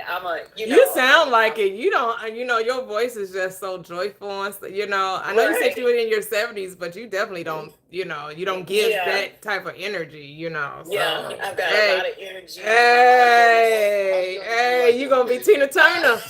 Be Tina Turner. I'm your private dancer. A dancer for money. Do what you want me to do. Experienced, the youngest man that I've experienced was We ain't gonna judge you. was 34 years younger than me. You're like, Stella got her groove back. How many years younger? I missed it. 34. Oh, I'm like, see, Miss Kitty Diane, she cooking. I'm out. I be having fun, especially now at this point. I'm not looking to get married. Right. So I love it. Having fun. I love it. And enjoying myself, being careful. I've never I was married before, and my ex-husband wanted to fight, so I had to get out of that. Okay. And I had a couple of serious relationships after that, but then I realized I don't want to. I just want to have fun, but I also, even if I'm talking with a younger man, I also have the mindset of, even though we're just having fun, there still has to be an intention and there has to be honor. Even though you can't just come in here and experience me and not be an honorable man. I expect you to be honest. I expect you to be clear with your intentions. And while we're together, we're together. I had a lover one time. I was like, and he was consistent, so I was seeing all the time. It was really great. And I was like, you're my man, right? And he's like, I get it. He called me, I use the name Lala. Aww. So I was like, I get it, Lala. And so we had really wonderful times together, because I always try to put all my cards on the table. This is who I am. This is where I'm at. And we dated, but we were lovers. That was what we came into the situation as. But we dated, we went out, I cooked, we had fun. Yeah. And when it was over, and there were no negative or bad, sour taste left in our mouths between each other. So I think that you just have to be clear with your intentions, honest, more with yourself, so you can be honest with the person that you're connecting with. And if you're looking for marriage, you got to stay. I'm looking for marriage. If you're not looking for marriage, stay. Don't be afraid. Mm-hmm. I'm out here to have fun. That's what I want to do. Yes. We're going to be careful in what we're doing. We're not going to hurt one another purposefully. Mm-hmm. Yeah. And women have to be careful, because, how can I put it? My ex-husband said something that really opened my eyes. He said a woman's heart is connected to her USS. Why? Mm. So we have to be careful with that. We have to be careful with ourselves.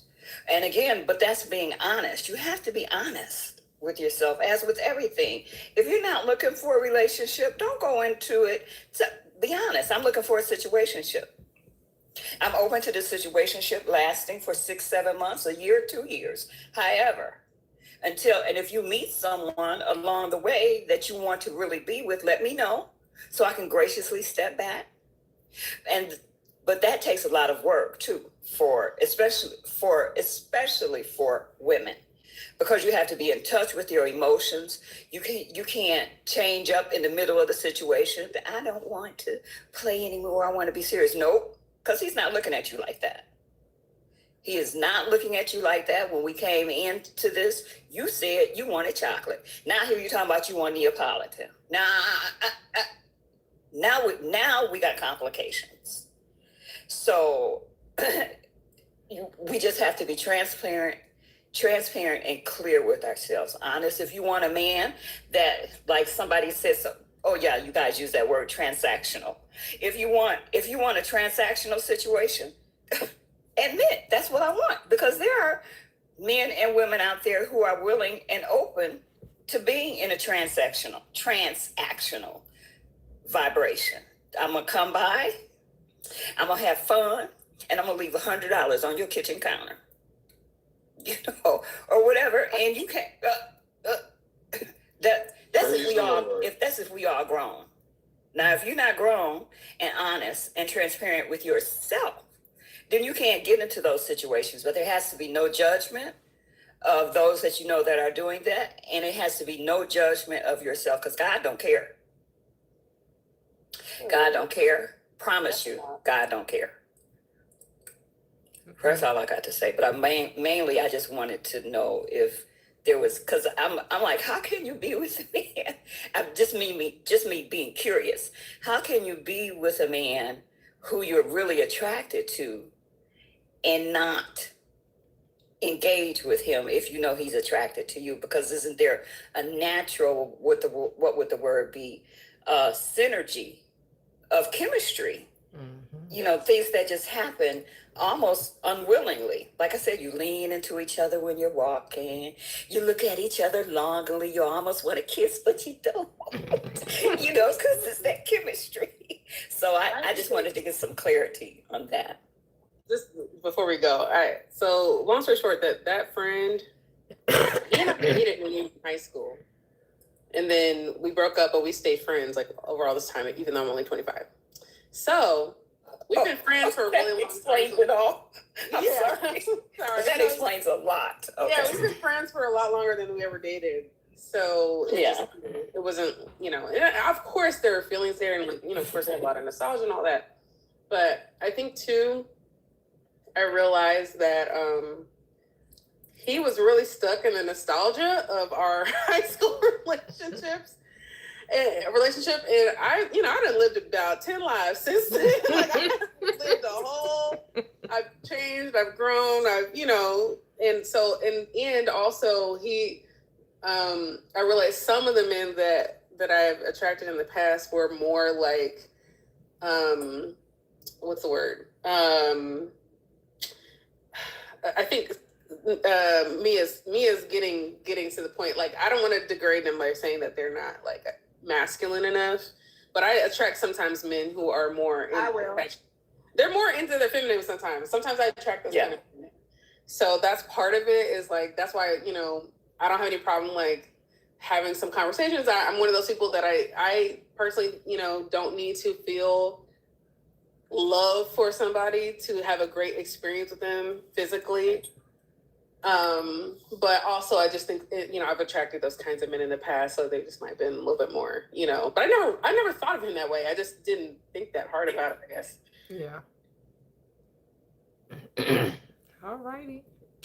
Oh, you got the nickname Eartha on YouTube, Miss Kitty. Oh, Eartha. I'm like, Marcus. Not quite. Remember Boomerang? Marcus. Yes. No, not quite like Eartha. Probably because Kitty, that's probably why they get, that's why they say Yeah, but I mean, that's not an insult. It's not. Definitely not. No. I'll say more, not like her character. Right. I get what you're like saying. Yeah. Nice. Thanks for sharing. You're welcome. And so we have Mr. Anthony. You can unmute, I guess. Well, Hello. Welcome. Anyway, my name is Anthony. I own a publishing company called Spiritual Consciousness Publishing. I deal with intellectual, creative concepts and properties. Just petite. So when the brother who was wounded speaking to you, he was speaking to you. And even though he got off the subject, it really didn't, because he was responding on the emotional impact of when we deal with men or women in relations, period.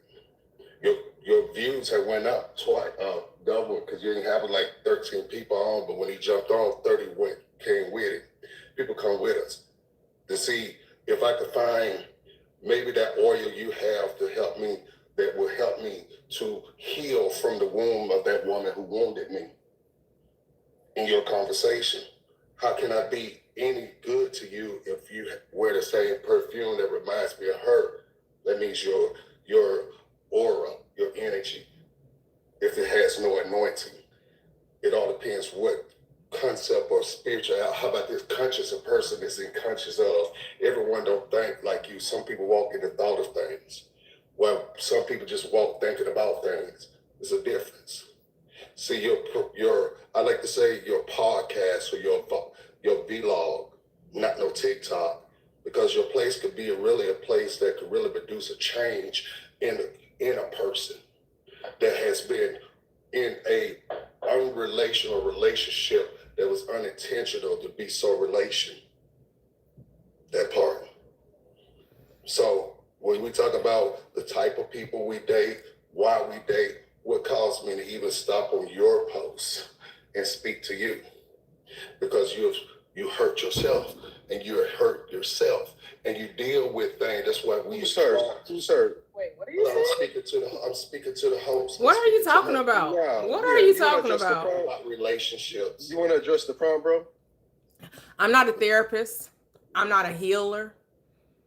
I'm not here to restore anyone. Wow. This is a journey back to self, and it all comes from within. You're in the wrong space if you think this is some Christian ministry. No, I'm not Christian. No, but I'm not here to heal anyone. Healing comes from within, not from without. And so there isn't, and he agreed that he got off topic because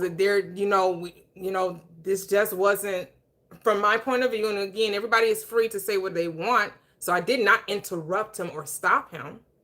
I allowed him to share what he wanted to share, but he was not saying that to me that he wanted something from me. No. He's been here. He's been on my panel almost 2 years. So maybe this may be your first time in this room, but it definitely was not his, because he has been here for a couple of years. I'm glad that you were inspired by him. Maybe that's why he said what he said, because it was for you, but not for me. So maybe that's why he was led to say what he said, and why I did not interrupt him from saying it. And I did not change the conversation, because I let him have his say. And maybe it was just for you. So take it with that. Take it, you were supposed to hear it, which is why you heard it. And that's all. That you don't need to go no further than that. I don't need you come to try to tell me about me on my panel while you trying to tell me who I am, what I am, how I should be receiving something. I know who I am, and I don't need nobody else to try to tell me who I am. Like, I'm not here to tell anyone who they are. If you ask your panel, I didn't never address you. I said, by example, I would use, for example, that means I'm speaking as if I'm speaking to you, but not to you. I don't know, because when they asked you who, you said I'm talking to the host. You clearly said I'm speaking to the host. So I don't know. You were not speaking to the room. When they asked you who you were referring to, you said I'm talking to the host. You said it twice. I did. So now you're saying this conversation was not for me? Like, which one is it? Was it for me or was it not for me? But see, I can answer for you. It's not for me because I don't receive it. Yeah, Anthony, did you want to address the prompt? Yes. And see, I'm new to this, so when he said that, I didn't understand the terminology. So when he asked, "Did you want?" I thought he was, his conversation was it kind of veered off to the main topic. He went into his story. He has very much credibility here, where he can kind of do that, and she gave him leeway in order to express himself, and we were here for it. Whereas for you coming in here, we're not on that, right? So again, if you wanted to address I apologize. It's totally cool. It's totally cool. I apologize if I disrespected anyone, because I'm listening and taking heed to the different levels of knowledge that I'm getting. And when I'm speaking, see, me, myself, about dating, as I jump on your topic, about dating and how to date, and some people might say, hey, it's just an F buddy for me, but this person may really find you to be wholesome. So he may or she may actually become emotionally attached, can really love you when it's only a buddy thing. And you one and next that part. So when someone may, like myself, I may see what's in you that's worth more than loving, but you may not be in that mode to be attached or wedding down or banded down to be committed because you own something, another agreement. So sometimes spiritually, you can't help but to like or fall for someone or because they have a good character trait, a character concept about themselves that can guide you to be. So some people just pick. Let me ask you this. Let me ask you this, Anthony. Should a man, woman expect intimacy after 2 or 3 dates? I can answer that from me. Mm-hmm. First, what is a date? A date is a set point in time, a date. But if you're saying, so I'm listening to you. A date, I say it's a grooming. I look at it as an interview. Okay. Because like an interview. Because some like me myself, I'd give you this and I'd let you go. I met a woman 3.5 years ago. I knew her for 14 days. She said, "What would it take for you to marry me?" I said, "With no children, bless me with a child out of it." 14 days after that, we married. 4 months later, she's 2 months pregnant, and our relationship is departed. Money-wise, this and that, I didn't have it. She did. Now, 3.5 years later, my son will be 3 this month. Guess what? When the feds came and got him, her and her mother had $1 million bond. That broke man that you kicked out, I'm the one who placed that $1 million bond and got them both out, corporate shooter cash. Because that's just how much I loved and was in love with her when she wasn't with me. That never went nowhere for me. So when it happened, they brought my boy to me. They got out because I paid $2 million cash, one for her and one for her mom. I don't know what's going on. But when we ask direct questions, we want direct answers to the question. I don't know how the conversations keep going sideways. But when we ask, I don't know why people just don't want to answer. If you don't want to answer the question, just say pass. But we're asking direct questions, and somehow we're getting these old deep dive situations that have absolutely nothing to do with the prompt, what we're talking about, and we keep going in the ditch. I don't understand, and I get it. I'm giving people rope and giving them but I'm gonna have to start cutting people off regardless of who it is. If you can't stay on topic, I'm shutting you down. Cause what? Cause this is like I'm just like it's getting too heavy, and we trying to keep it light, and folks keep gonna bring us down. I want to have fun and laugh. I don't got time for, this ain't no therapy session. This ain't confessional. I'm not your doggone priest. I'm not your therapist. I'm not your counselor. We talking about dating and relationships. I'm like, what is going on? So basically he met a chick. It gets so dark. Right, what the fuck? After 2 weeks, the chick was into him in a superficial way, but he was digging her, and it happened in the course of 2 weeks. And I guess. But what was the question though? But what did you ask? What was the question though? You're right. What was the question? What 2 or 3 days? That's a yes or no answer. No, he asked, "What do you think about dating?" Why did the feds come?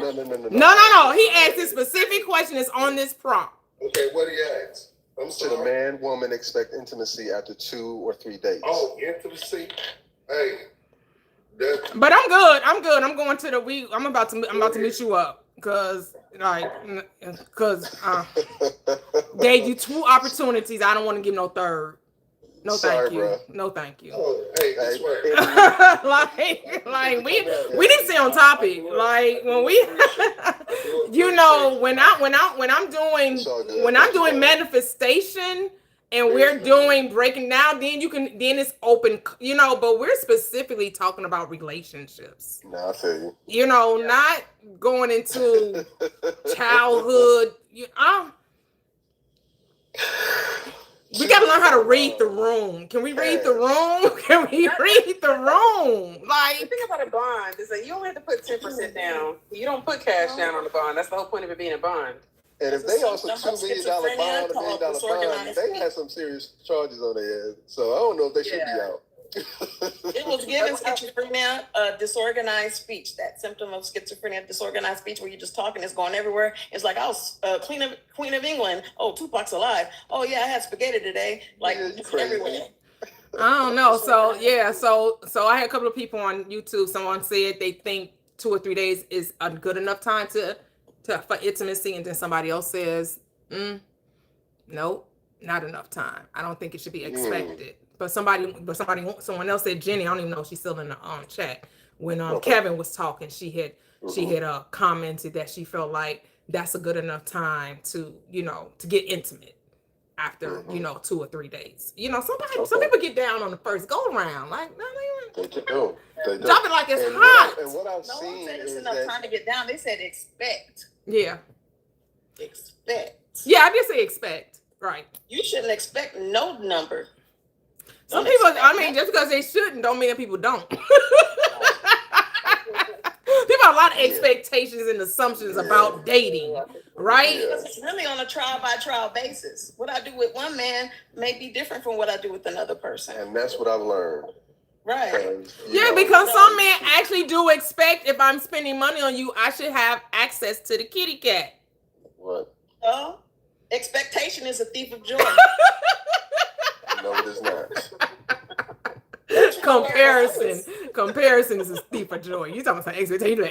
So you gonna get your feelings hurt. You gonna get your feelings hurt expecting, and you don't get, Mia, like, you gonna get your feelings hurt, right? You gonna get your feelings hurt. But Mia comes with it though. She's like, look, you could probably get it if you play your cards right. You know what I'm saying? I like honesty and directness. If you don't want a relationship, say that. If you just want a situationship, say that. If you married, say that. Absolutely. You know, when I was dating, though, like in my 30s and 40s, men, and I don't know if it's a sign of the time, but men would take me out in just hopes, you know, and they would take you out again, and they would take you out again. And there was less of an expectation and more of a desire and a hopefulness. You know, so I'm gonna take her to this fine restaurant. Okay, not that time, not this time. Okay, next weekend.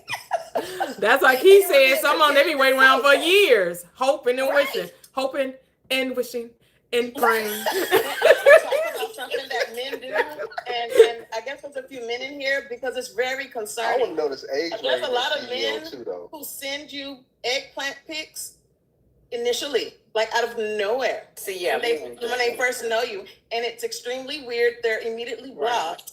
But it's weird and it's sad. It's like, dang, that's all you think you're worth. Well, here's the thing. All you gotta do, honestly, it should be a crime. That's like offensive. But Mia, all you have to do is just make fun of them when they do that. If you make fun of them when they do that, they'll stop. They stop. If they send you something unsolicited, just make fun of them. It doesn't matter if you like it or don't like it. Just make fun of them. They'll stop. Why'd you do that? Just saying. They're apologizing after. I'm sorry, I didn't mean to disrespect you. Huh? Or is it safe to say that clearly it worked on the previous people, previous women? No, they're just trying anything. It doesn't matter. Okay. Oh Lord, I don't know what happened. Yeah, they're saying. Probably. Did I say something wrong? You did. Somebody got the potty mouth, Mia. Mia. Yep. They said remove Mia from the panel. I don't know what.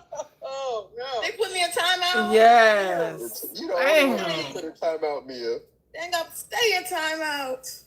But can she leave and then just come back, like leave the app and then come back? Yeah, okay. She's showing too much neck. I think it was something she said about the pics. I think it was something she said. Yeah. Yeah, you be thinking they probably got certain cues. They be like they got these algorithms, that they have. But Toyia, I be hearing some of the most ratchetest stuff. I'm talking about every other cuss word. I'm talking about mother evidence. They just be going off and no blocks, no nothing. They just keep on moving. So for this to be but maybe somebody reported it too. We don't know. Oh, maybe. Somebody may be in their feelings. Who knows? I don't know. Yeah, we don't know what the standards, because like you said, y'all be in the different lives where people just do a free for all. Oh, I'm talking about they be going in. Yeah, it'd be horrendous. But for this, I don't. Yeah, but like you said, the algorithm, whatever, whoever's censoring it. Yeah. Yeah. He said Anthony. They said Anthony reported it.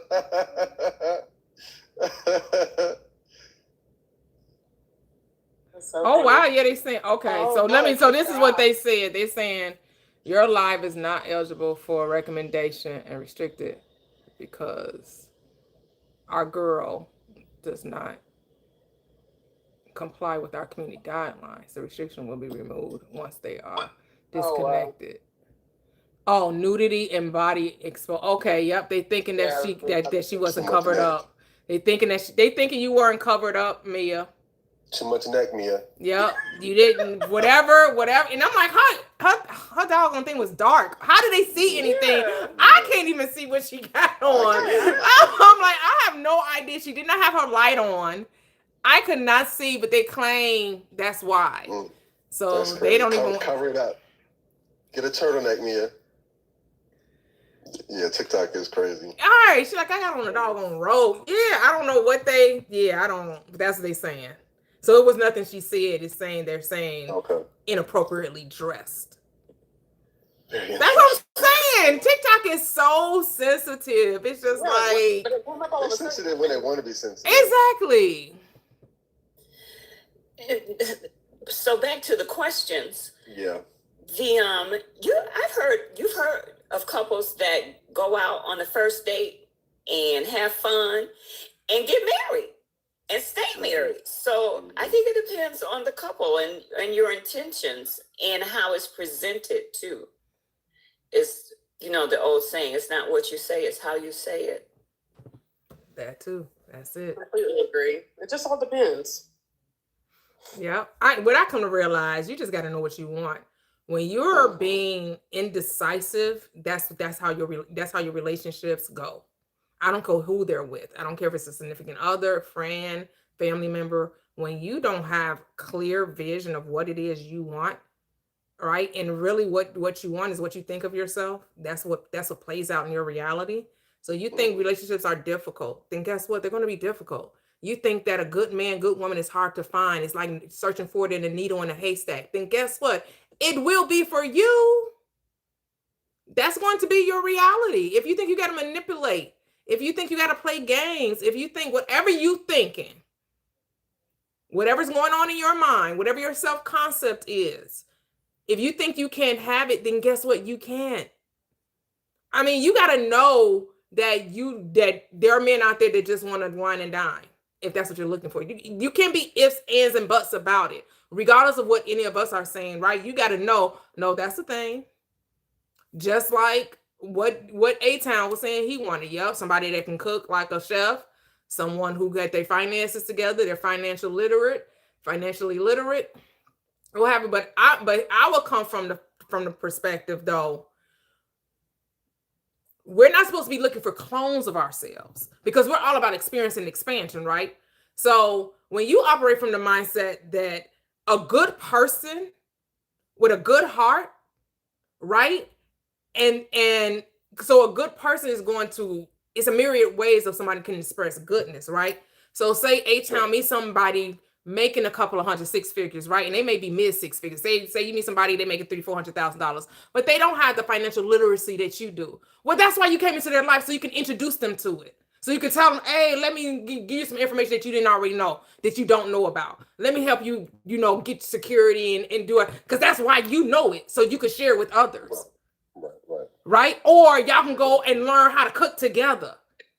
because she interested in it. Why she got to come in already having these things? But here again, it's your book, it's your story. So I'm not saying it's wrong, but I'm saying we also want to experience things, right? We want to experience, and we don't want clones of ourselves as much as we think we do. We don't. Well, we no, don't I want don't call, yeah, definitely don't. Yeah, for sure. Because I think you should be open about, because here's the thing, you coming from a limited perspective about what you think you want. And you make this list, this check off, right? And you get exactly what you checked off. But guess what happens? Guess what happens? I forgot this. Okay. Damn. Right. Well, I meant to say this. But had you just kept it, but if you just kept it general a little bit, and just say it's gonna be dynamic. I'm gonna meet a dynamic person. I'm gonna meet a great person. I'm gonna meet a good person. Well, guess a good person is not lying to you. A good person is not deceiving you. A good person is not using you. A good person is actually considerate. They're actually generous. They're actually kind. Yes, that's what love is. Love is patient and kind. And it's not easily offended, not easily angered. That's what love is. Love is all the things that people say love isn't. When people try to tell you love isn't enough, that's because they don't know what love is. Because when you tell me love isn't enough, and then you start listing all these things that are actually representative of love, like being kind, being considerate, being transparent, right? Like being nurturing, that's love. That is love. That's love. Respectful, honest, open, nurturing. That's love. That's what love is. You think love is an emotion when it's an action. Love is not about goosebumps. And not to say that, to me, that's more passion and more, but love is an action thing. It is something that you can see. And it should be effortless. It's not even sacrificial. It's not compromising. It's like you're going to want to do it and you ain't have to think about it. And it's not no ulterior motive as to why you're doing the thing. Right. And the person is going to cater to you. I know A-Town love. He love when I cook this. Oh, I'm just going to show, I'm going to explain. Yeah, his love language is eating good food. My love language is making it and seeing him enjoy it. And then there's going to be some things that they never even considered that you do. And because they love and enjoy being with you, they're going to love and enjoy doing that. Not that they actually love it, but because they love you, they're going to do it with you. Right. And vice versa.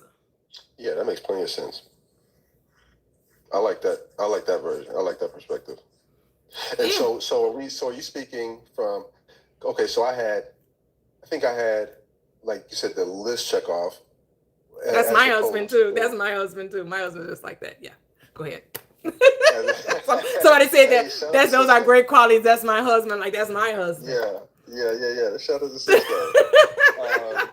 So are we listing? It seemed like what you listed is like characteristics or character more so than. Yeah. No. Because when you say considerate, that means they're doing things that are considerate. So my husband considers me. Oh, he knows what I like, so he'll bring it home. He knows what I enjoy, so he's considering. He's thinking of me, and when he thinks of me, he actually does it and expresses it. That's consideration, right? So, like, I had a cousin that she was like, she's not married anymore, but her husband wasn't that thoughtful, didn't really consider, right? Or I also had a friend who she complained about her boyfriend like that too, where go and get something to eat and wouldn't bring them nothing to bring. I'm just like, what kind of men? Where y'all find these men at? How they bringing food home for only themselves? Yeah, that's a hurt. Or like we would have we would do our Christmas thing, right? And so sometimes we have themes, and we would be like, ugly sweater or something. He goes and buys his stuff and don't think to get his wife's. That's some people view that as inconsiderate, because what the hell? Are we not going there together? How you just picking up your shit? Yeah. That's inconsiderate. So being considerate is an action. when I'm thinking of you, I'm actually doing things and I'm being active with those thoughts. It's actionary. And to be honest with you, I will say this. So in the relationship, and by you spelling it out like that, I do appreciate that for the women that I do experience. I'm talking about they come over, I'm thinking they just coming to see me, got bags and got this and got that. You know what I'm saying? I'm like, ooh, I'll be like, get your ass on the bed. You know what I'm saying? Like, because, they already know what time it is. They know how to get, what I'm saying, whatever. And I don't want to take that for granted. I like that. I like how you said, because, I don't want to take that for granted, what I'm saying, in my list, or even that, bringing that law of attraction, because those are the key elements, what I'm saying, of an attraction, of the, to get the proper response for her, and to reciprocate, because that's all we really want is reciprocation of whatever we want, of what we're giving off. But why wouldn't you get it? Why do you even have it in your mind that wouldn't be reciprocated? When you love you, that's shown back to you. There's no such thing that it won't be reciprocated. Like, that doesn't enter my mind that my husband is doing something other than what he doing for me. Like, and when it did enter my mind, it had nothing to do with him. It had everything to do with me. It was my insecurities showing up. Nothing he was doing. For sure. Right? And that's what we have to own. When we're thinking someone's lacking in something, we have to put the mirror in front of us instead of putting it in front of them. Because the mirror is never for the other person. The mirror is always for the person looking in it. Yeah, never ever. So you gotta own your shit, which most people don't like. They like blame. They like to blame it. They have to point the finger. Everything the other person isn't doing. Because here's the thing. Love is not conditional. It's not transactional. I really know that my husband does the things he does because it's who he is. Because it's not a big deal for him to cater to his wife or do things for his wife, no more than it's a big deal for me to do it for him. Right. It's effortless, because when you love somebody and you love you, there's no condition to that, right? That's unconditional. And like you said, it's ease. You enjoy doing those things, so you find pleasure in pleasing them. Because I could see, in times where, she'd be in the shower, I take the car to go get it gassed up, or, she cooking breakfast, go vacuum that thing real quick, you know what I'm saying, before we hit the road. And I don't even have to ask. That's what my husband does. Oh, when you going out, I'm going to get the car washed and fill it up. I haven't filled my car up in about a year. Now, I used to do it, but lately, since I don't drive it as much, in about a year and a half too, I have not washed my car. I've never washed my car. He's always washed my car. I've never washed my car. But he washes it and fills it up. He just does, like, and it's not even like I was like, oh my goodness, I need my husband to do that. No, never. Never. I wasn't making a checklist of the things he needs to do. This, he needs to do this. He just no. It's just this is how he takes care of me, and then I do things that take care of him. And it's not because he asked me. It's not because he asked. It's just because that's my way of showing I love him, and this is the way he loves me. We're not checking out boxes. We don't got checklists on the refrigerator say make sure you do that. I don't have a to-do list. So to that point, But again, that's how my mirrors work. I ain't saying gotta work for nobody. I'm just telling you about my thing, my situation. I'm not saying this is how it gotta be for nobody. You gotta figure out what you want in your relationship. I'm just giving you a different perspective. Go ahead, Miss Kitty. Okay, so to that point, because the average woman, I would say, I'll go out on a limb and say, who's looking for love and marriage, that is the type of dynamic she wants with her husband, and the average man also, the average in general. So then that would, in my mind, lend to the experience of dating more than 2 or 3 dates with the expectation of intimacy, because you got to get to know a person. Now, there are, of course, cases where, you know right off, we got this chemistry. Maybe you talked a long time. Maybe you've talked for several months. But if not, then you're just meeting and you're talking and you go out to dinner, then you go out to dinner, then you go to the movies. And because it's because now we've been out 3 times.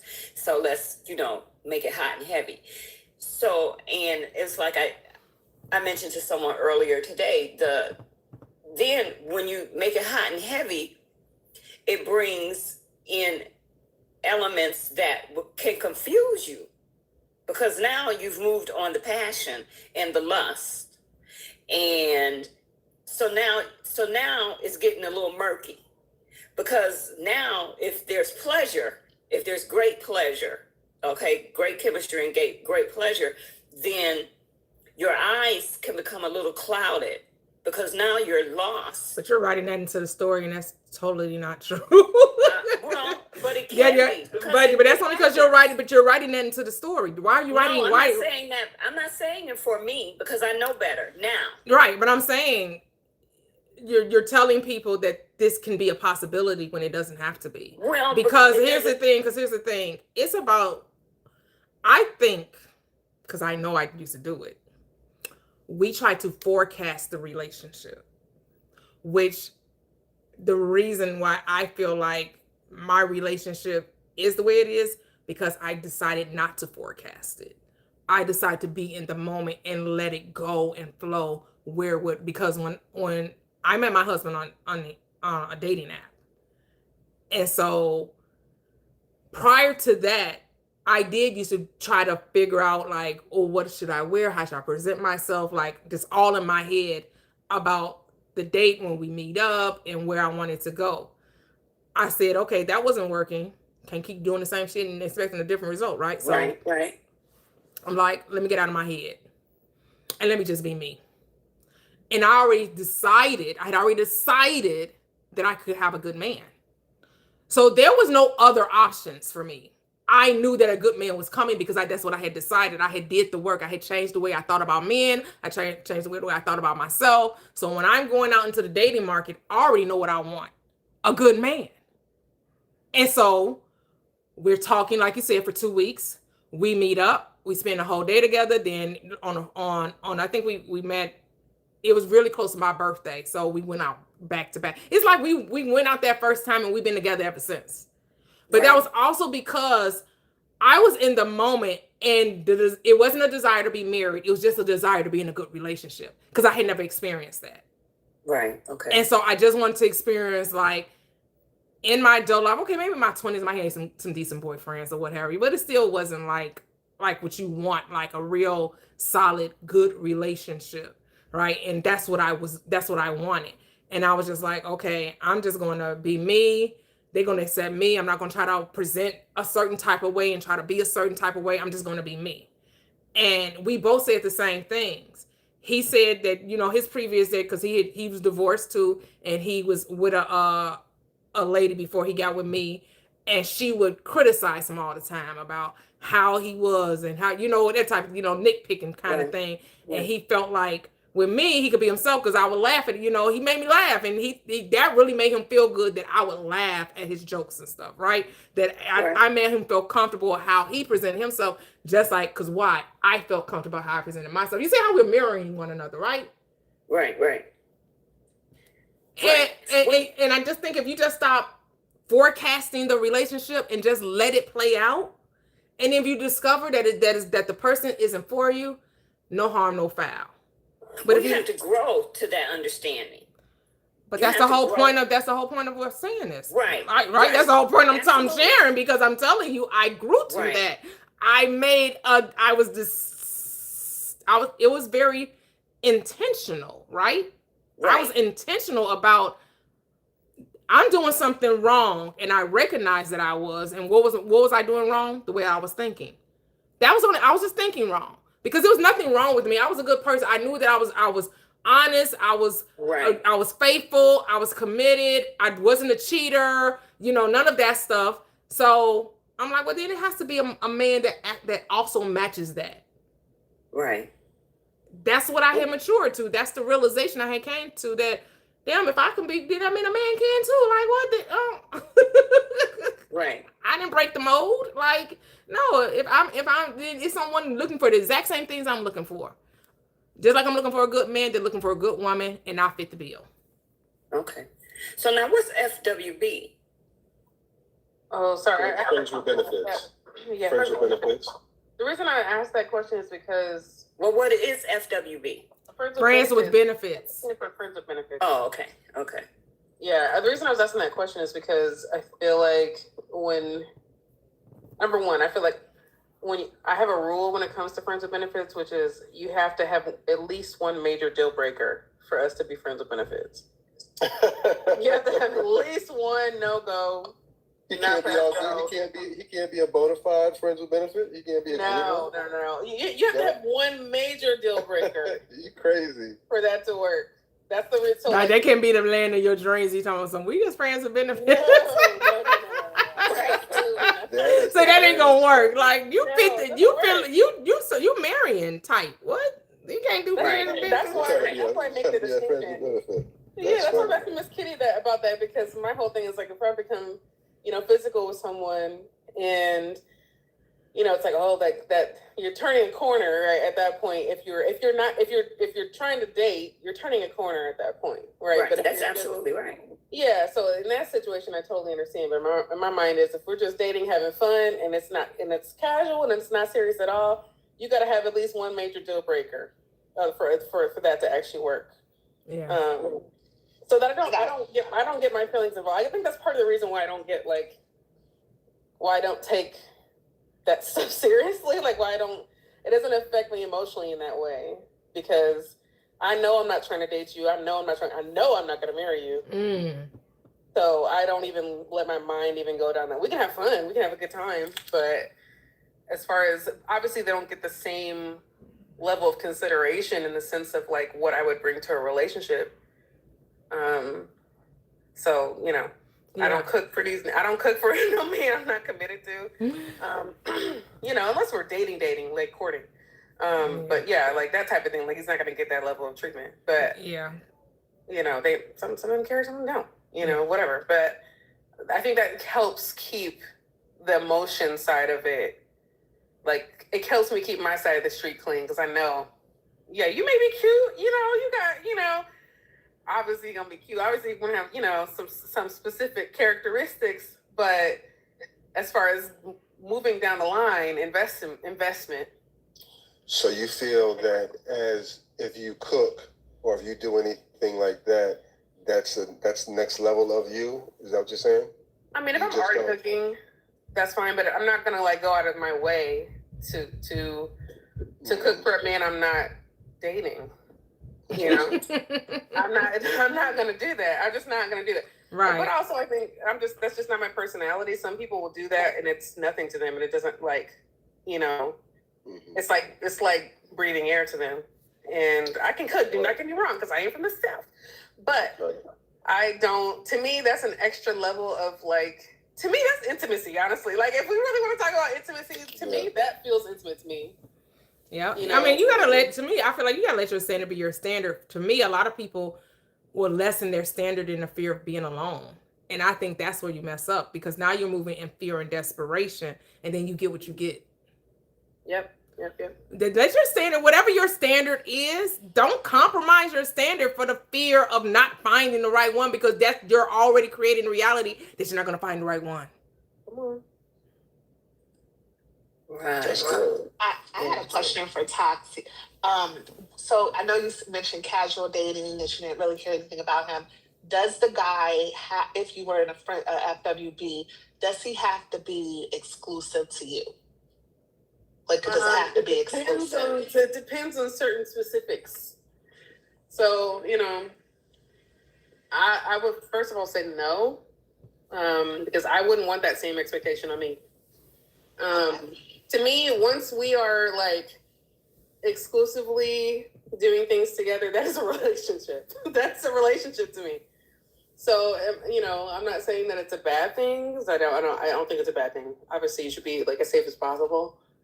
But I've been in a situation before where a guy and I were, having a relationship. We were friends, whatever.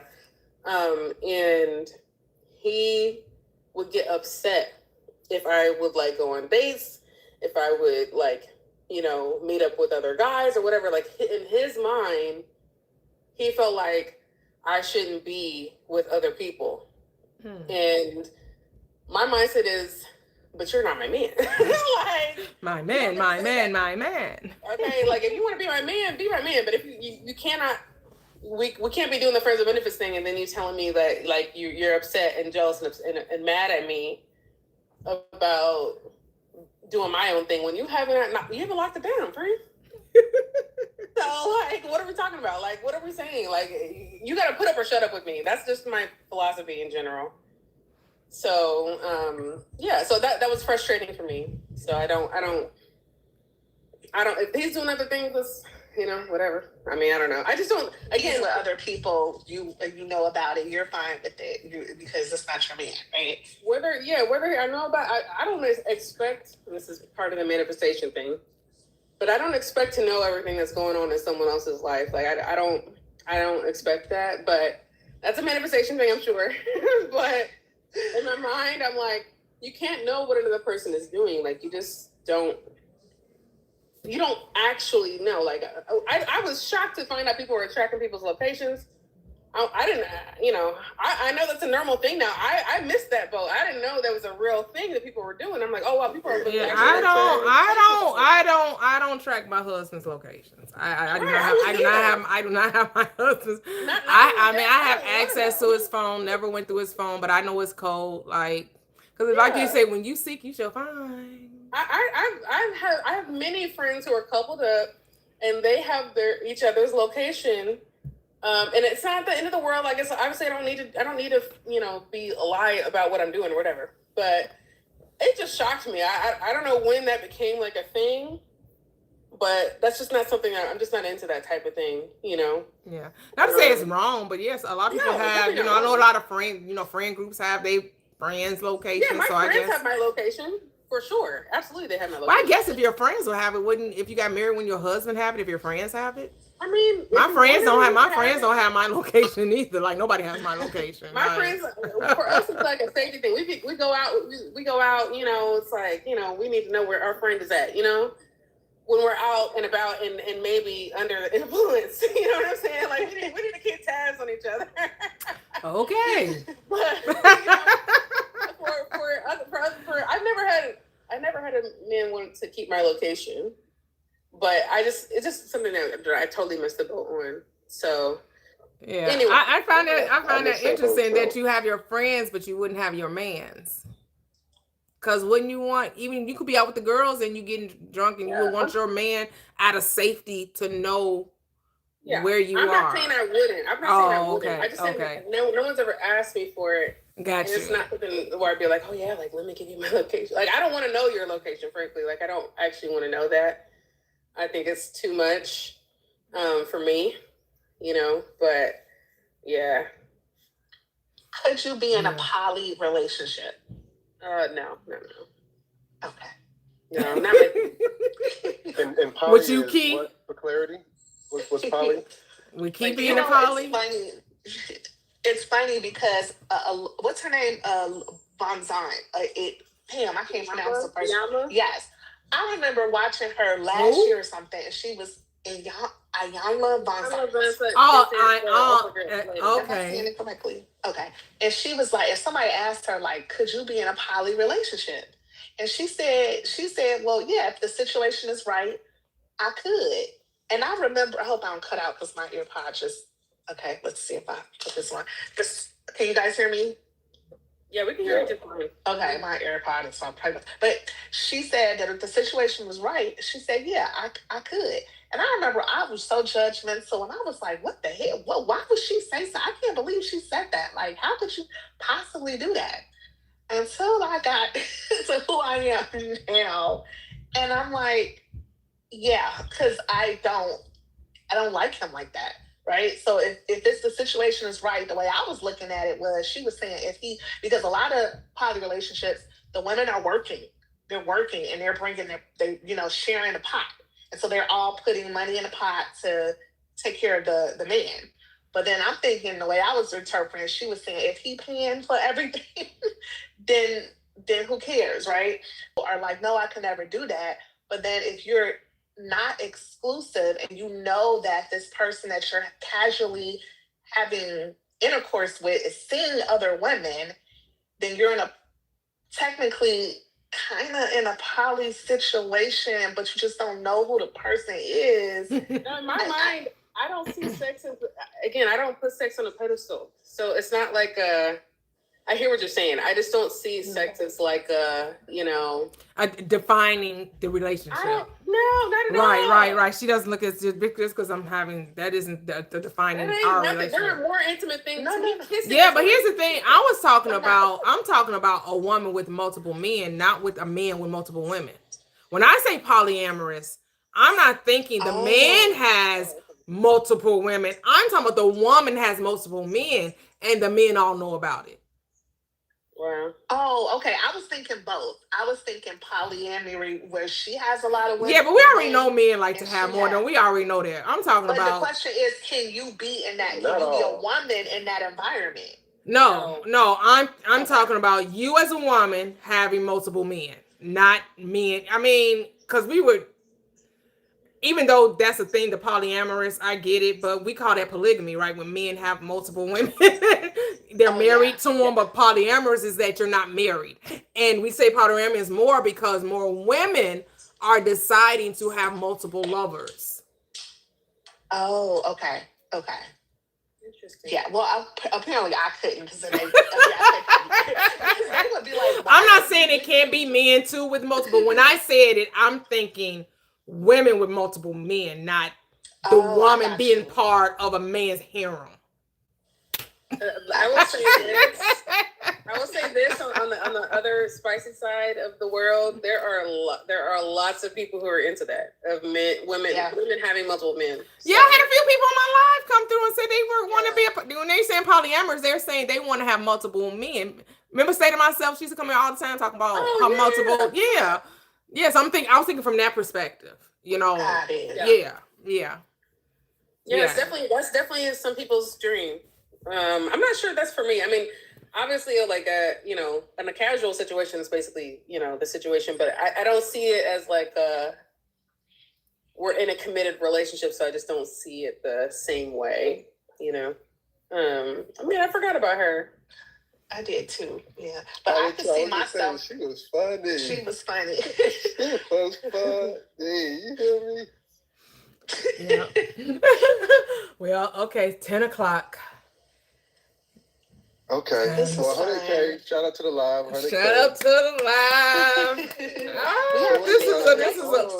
This is a wonderful. Huh? What'd you say? I was gonna say, I didn't want to interject, but I was gonna say, talk about your vacation you about to have. You about to be set jetting somewhere. Oh yeah. We're just going on a cruise. Yeah. Friday to Monday. So yeah, but we're leaving tomorrow, so we're flying down to Miami. Yeah, and so I'm taking my parents on a cruise. They're going They're doing a cruise in Alaska. Ooh, nice. Yeah, so they're about to be out there like 7 to 10 days, something like that. Ooh, all right. Go ahead, so they're flying out to watching. Yeah, exactly. So so they loving it.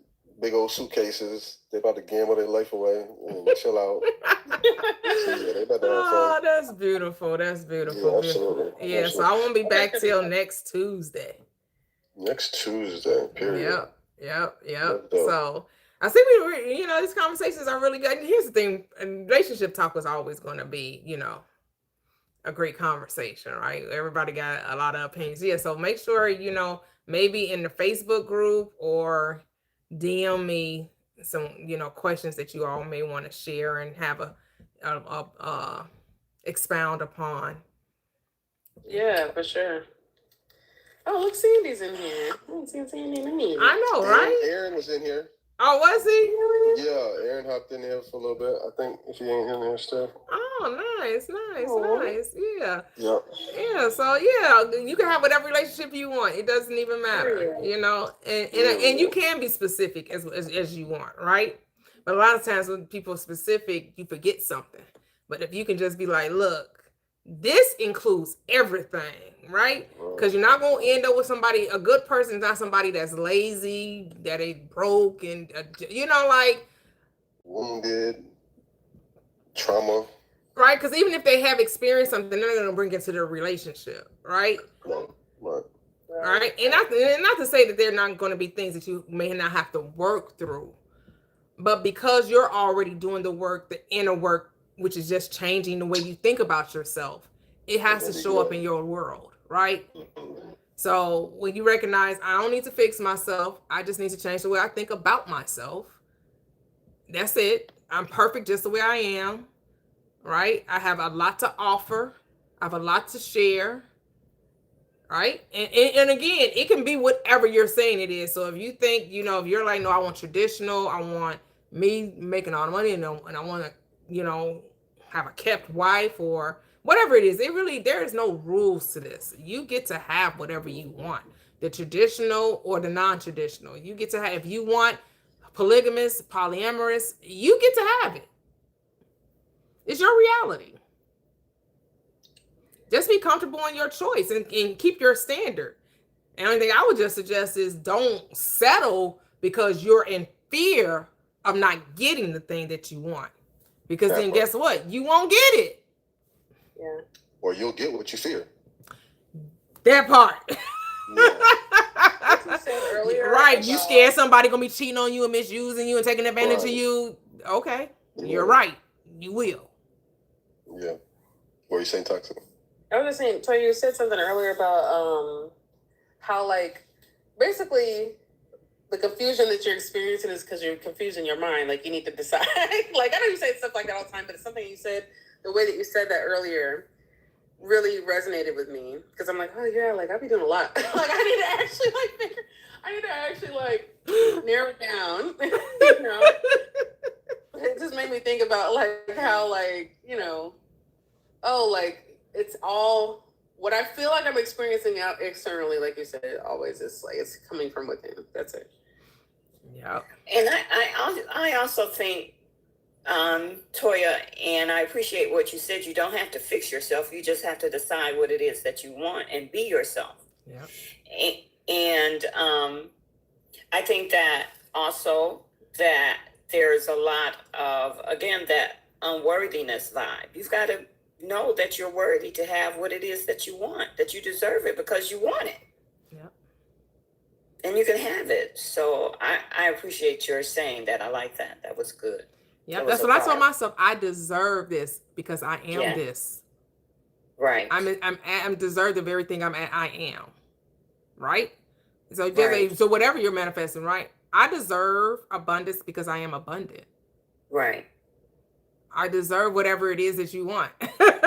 because that's who I am. I am this, so I deserve to have that. Right. I deserve a healthy, loving, kind partner because that's the kind of partner I am. Exactly. Why would you settle for less than who you are? Right. Say that. Don't settle for less than who you are. Right. You got to know who you are, though. And I found out most people don't know who they are. Yes. They really think that their value comes in ability for someone else to choose them. Right. And that's what women were taught, right? We were taught our value was in ability that a man saw it in us. That's right. That it wasn't innate within us. It was only because they could see it. Right. No, it's because you can see it. You can see your value. So that means everyone else has to. Right. That's right. Yeah. And the same thing for men. I know I'm going to act like men don't have low self-esteem too. They do. They deal with, they like confidence as well. So insecurity, low self-esteem. They do. It goes down in the DM. Yeah. So, the man has to also know his worth, his value, and he's more than a pocketbook or a wallet, right? You bring more to the table than just money, right? Like, yeah. You remember that guy that came up a long time ago and he was like, yeah, I feel like women are constantly, do you remember that? This was a while back where I was saying, I feel like women are like constantly using me for my money. And I don't think this was even a relationship. Do you know what I'm talking about? Mm-hmm. I think I remember. Yeah. Yeah. And it's like one of those things where it's like, you keep telling that story. Again, that's what's going to happen. Yep. So men out here saying, oh, they just want us for our money. Oh, the women you're choosing only want you for your money. The women you're choosing, because you don't know every woman, first of all. And the little bit you do know is just ain't even the tip of the iceberg of the amount of women that are in the world. Right. And you keep reflecting back to you your limitations, your insecurities, your low self-esteem. and you keep attracting people that you don't match their tax bracket. Because people who get money don't look at women as gold diggers. It's only ones who don't have money look at women as gold diggers. That's absolutely right. Because if you have the money to spend, then you're not saying that women are trying to use you for it, because you It have ain't tricking if you got it. It ain't tricking if you got it. So listen to this though. I mean, so a gold digger is they have certain qualities about them. They have a certain conversation level. So you can't really say that. What's a gold digger? Do tell. Let us know. What's the signs? Oh man. Okay. So if you know she's not really even getting to know you, she just wants your pockets. What you got to do for me? Or first conversation, let's go to the mall. I want to do shopping. Or you know what I'm saying? Those real superficial. I seen them. I know them. You know what I'm saying? As opposed to, a genuine. So woman. what about the men that actually do not care that the woman is leading with that? Then what? Are they simps? No. So a woman comes in, and a man like, what do you like to do? Oh, I like to go shopping. I like to spend money. I like these type of purses. I like these type of designer labels, and they're all for it. And they're all for it. To your point, you said only broke men, respond to a gold digger, as opposed to a man who has means don't know a gold digger. That's like saying, yeah, that's not accurate, is what I'm saying. A gold, yeah, because just because she likes nice things doesn't mean that she's a gold digger. Okay, so what are you? So you just gave us surface things because the woman said that, like that's all that's to them. Because you're trying to tell me, because a woman tells a man, yeah, I want you to take me to the mall. Can you pay my rent? Right. My rent. Can you pay my car note? If that's what they're saying, you're saying that's all they're about? But how would you know? How do you know that's all they're about? And and my thing is, if a man can afford to do it, how is it gold digging? I'll let you have it, but yeah. That's my only question. If a man can afford to do it, here's the thing: are you telling me a woman don't have the right to ask for it? No, I'm not saying that, because a man can reject it. What I'm saying is, due to a person having means doesn't mean that I mean, some women are just accustomed to being taken care of, and they only date men that can do that. And from the outside looking in, some people would say, "Oh, they're only gold diggers," but that's somebody who can't afford to do it for them. And they're not asking the ones who can't afford to do it. They're only asking those who can afford to do it. And if you can't afford to do it, then you're not a match. But that to me doesn't make her a gold digger just because she's accustomed to men taking care of her in that way. Just like some men are accustomed to women cooking for them. Like some men, like if you don't cook for them, you're like, well, you're not even fit to even, you can't even go past go, which is, their prerogative. But there's certain things that people want from different people. Some men like women to do a whole lot of labor, them cook and clean for them before they're even situated. Yeah, I mean, men want women. You got men that want women to play the wife role, but they ain't got no ring on their finger. That's exactly. They want people to cook and clean and do and do everything, and they just want to lay up with them. And then as soon as they say, "Well, can you pay my rent?" You'll go, like, "Excuse me." Because it can go both ways. We can see both sides of it, right? But that's why you just dating your tax bracket. If you can't afford to pay for one guy making millions of dollars, athlete, entertainer, whatever, engineer, doctor, and they can afford to pay for their girlfriend, whoever they're dating, they can pay their rent, how is that gold digging? If they can afford to do it. And they're choosing to. We're acting like these men are getting the wool pulled over their eyes and they're getting tricked out their money or something. They're not being held. Ain't nobody making them pay this money. They're willfully paying for the things they're paying for. They're willfully buying the car. They're willfully getting a condo. They're willfully giving them money and saying, "Here, this is your allowance." Ain't nobody sticking them up. And sometimes they're choosing to do this. Sometimes for nothing.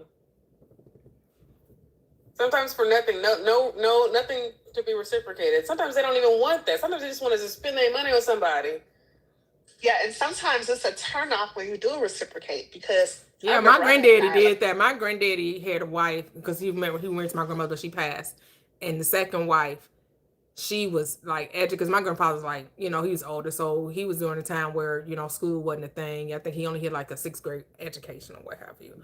But the lady he ended up marrying after my grandmother, she had a master's degree. She was making money. She came into the home and she was fixing up everything, and she buying fur coats and everything. And he was like, she was too sedity because he wanted somebody that needed him. And this woman's too independent. She just had too, she didn't need him financially.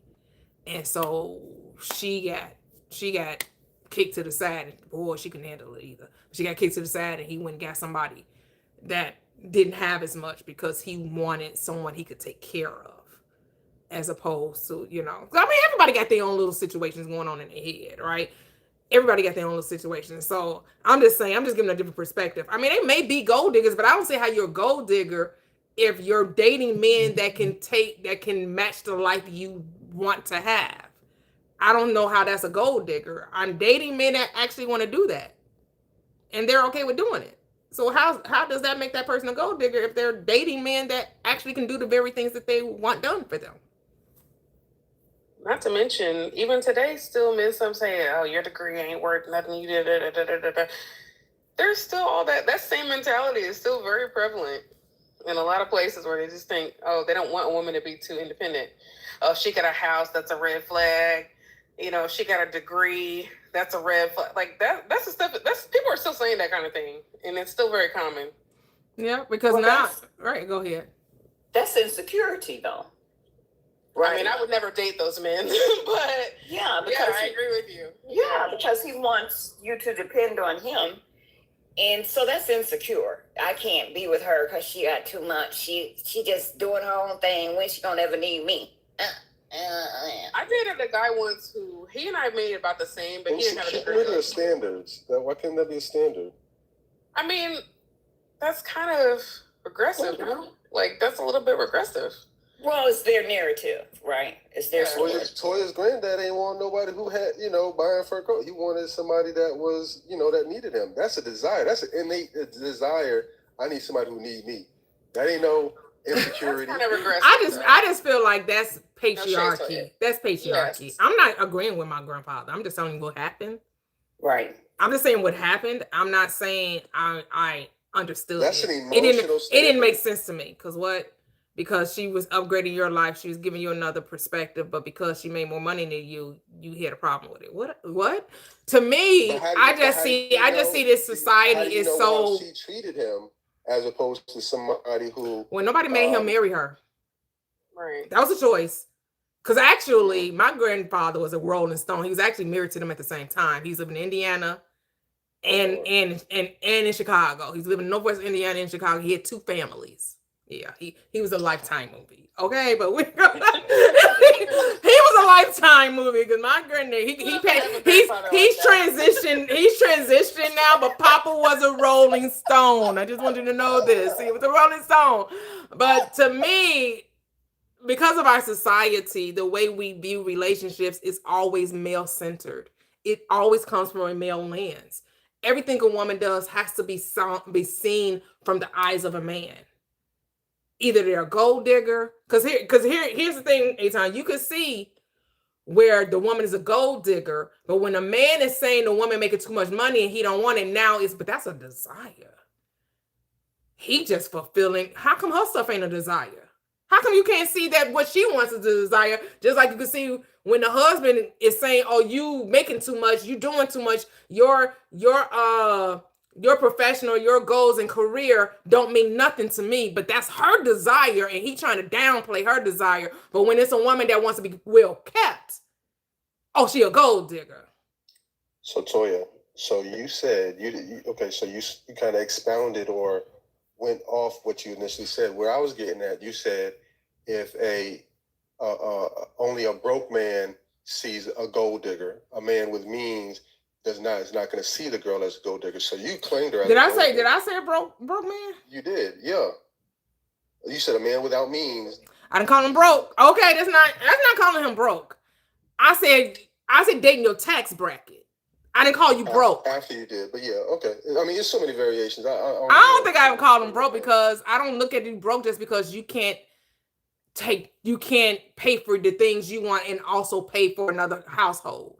Mm-hmm. It's just y'all. I said y'all not a match because she wants someone that can also take care of his household and take care of hers. That's a desire for her to be a kept woman, for a man to pay all of her bills. But if a man can come in and say, you doing too much, you can see that as a desire. But a woman that says, I want you to do too much, she's now a gold digger. To me, you want both sides of the fence. You want the man to dictate. I told you that. I told you she was obliged to her desire, right? To her standard. Okay. I was saying, where do you as far as differentiating the difference between and I'm considering, maybe it's me saying demeaning the gold digger type, because like I said, there's a girl. To me, it's a difference between a girl with a standard, a high quality standard, whereas opposed to a gold digger, it's more of like a girl. You couldn't get that on your best day, but you trying to get all. Someone's saying it versus actually living it. Correct. Yes. Okay. No, I'm talking about somebody actually living it, not people just bumping their gums like, I want somebody who gonna do this but can't pull it. Okay. That's but that again, that could just be aspirational. Why couldn't it be aspirational for her? And you're right. The market corrects itself. If she can't pull that, it's not gonna matter. It's definitely not gonna matter. So that's what I was saying, because I've dealt with people or myself where you could see a chick that, chick, you just trying to, you just in here trying to find fish on whoever can, who's ever biting what you baiting. You know what I'm saying? But ain't that dating? Ain't that everything though? That's the whole point of everything. It's to see how high you can go for what you got. It's just like you have stand. You're like, oh yeah, I want a wife that we can go to a really nice restaurant. She can go home and make that identical thing. It's gonna taste just as good. Mm-hmm. Some people are like, dude, what? You just want a woman that's gonna serve you. You not only want her to cook for you, probably, you also want her to be financially, literate. And they could be like, you asking for too much. So crazy. Right? Like they could be thinking you asking for too much. No, you're right. Everybody has desires and what they want when a mate, and I think people have the right to reach for the stars. For sure. And I think that this concept, in the S worker world, is all about like dominance versus submission. Some people are more dominant and they prefer people who are submissive as partners, and vice versa. Some people are more submissive and prefer someone who is more dominant. So usually the dominant person is the one who is the main character in that relationship. And that's typically how it goes. So if I'm saying I want somebody who's going to be, able to do what I want them to do, basically, however that shakes out. Like, that's a fact. That's just a matter of the difference between like big D, little S. Right. Because why shouldn't a man get exactly what he wanted and a woman get exactly what she wants? Like, why do we have to like choose? Mm-hmm. Right? Right. Yeah.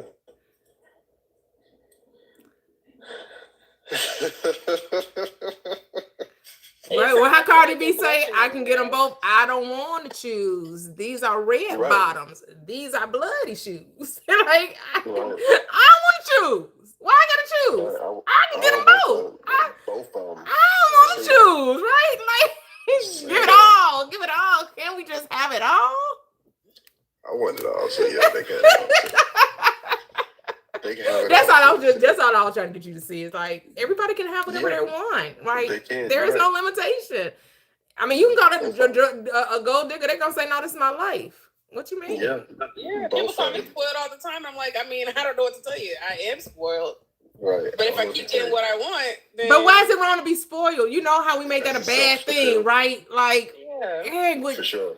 You know, when we talk about being abundant, and then people are like, you can't take it with you. That's right.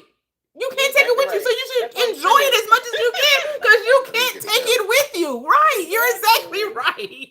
It ain't going in the grave with you, so enjoy it. Yeah. Yeah, people call me. Yeah, people have been calling me. You know, I've been called a lot of different things. I don't care, because I do believe that I am those things. I am bougie. I am spoiled. I am whatever. Like, damn right. I wear it. I wear it. Own that shit. Own that shit. I mean, say that shit. Own that shit. So it just comes right back to setting your intention, knowing yourself, knowing what you want, and deciding what it is you want to experience, so you can experience it. If you want to be a lady who attracts men who have money and can take you to the mall and buy you a car because you said you need or you want a car, then that's what you attract. That's what you experience. I've done it. What you say? I married myself a baller. One that Yes, I come can on call. now. Hey, they made themselves a baller. How you gonna hate? Don't hate the player. Don't hate the player. Learn to play the game. Learn to play the game. Right. Learn the game. Don't hate the player. Learn the game. Because you, the woman that's actually pulling that, do not care about the men on the sideline complaining about how their man is taking care of them. They driving by and they Mercedes coupe like, yeah, sorry boo, you couldn't be you. That's all they saying. They just saying sorry boo, couldn't be you. That's all they saying. What the brother say the other day? Ain't no they. She don't even see them. That part. So, you just got to find a role you want to play and then play your role accordingly. That's it. What role do you want to play? And then play it accordingly. And honor yourself and be in integrity with yourself. Make your desires clear and known. Like you say, the Bible verse, write that script. And then you attract what it is you want. Now, the other thing is though, you got to be sure that you can handle what it is you're talking about you want. Are you really ready for that experience? Just because you're saying you want it doesn't mean you're ready. So you got to do some self-reflection, some introspection to make sure you're ready for it. Even if you ain't ready, it can happen even if you're not ready. Just when it's ready, then get ready. Make yourself ready. It can happen. It'll happen anytime. A lot of people get things they ain't ready for. It happens all the time. I'm ready. Yep. I appreciate you. All right. Yes. Get ready. For your miracle. All right, guys. Have a great evening. Thank you. Enjoyed you all. Thank you, YouTubers, TikTokers. If you just so desire to pop over on the live. I know, right? So y'all like, look at these beautiful blue waters. These blue waters, so blue, so blue, right. so blue. You just so desire to, say we wouldn't mind. Love it. Shout out to the live. 121K. Shout out to the family, and all the good vibes, the conversation. This is definitely, top tier. And you can have what you want. You know what I'm saying? Be that. So Wednesday, there's no manifestation. Well, this was it. This was manifestation. Anyway, let me go. That's okay. All right. Yeah. Good night, guys. Good night. Safe travels. Thank you. Bye-bye. Bye.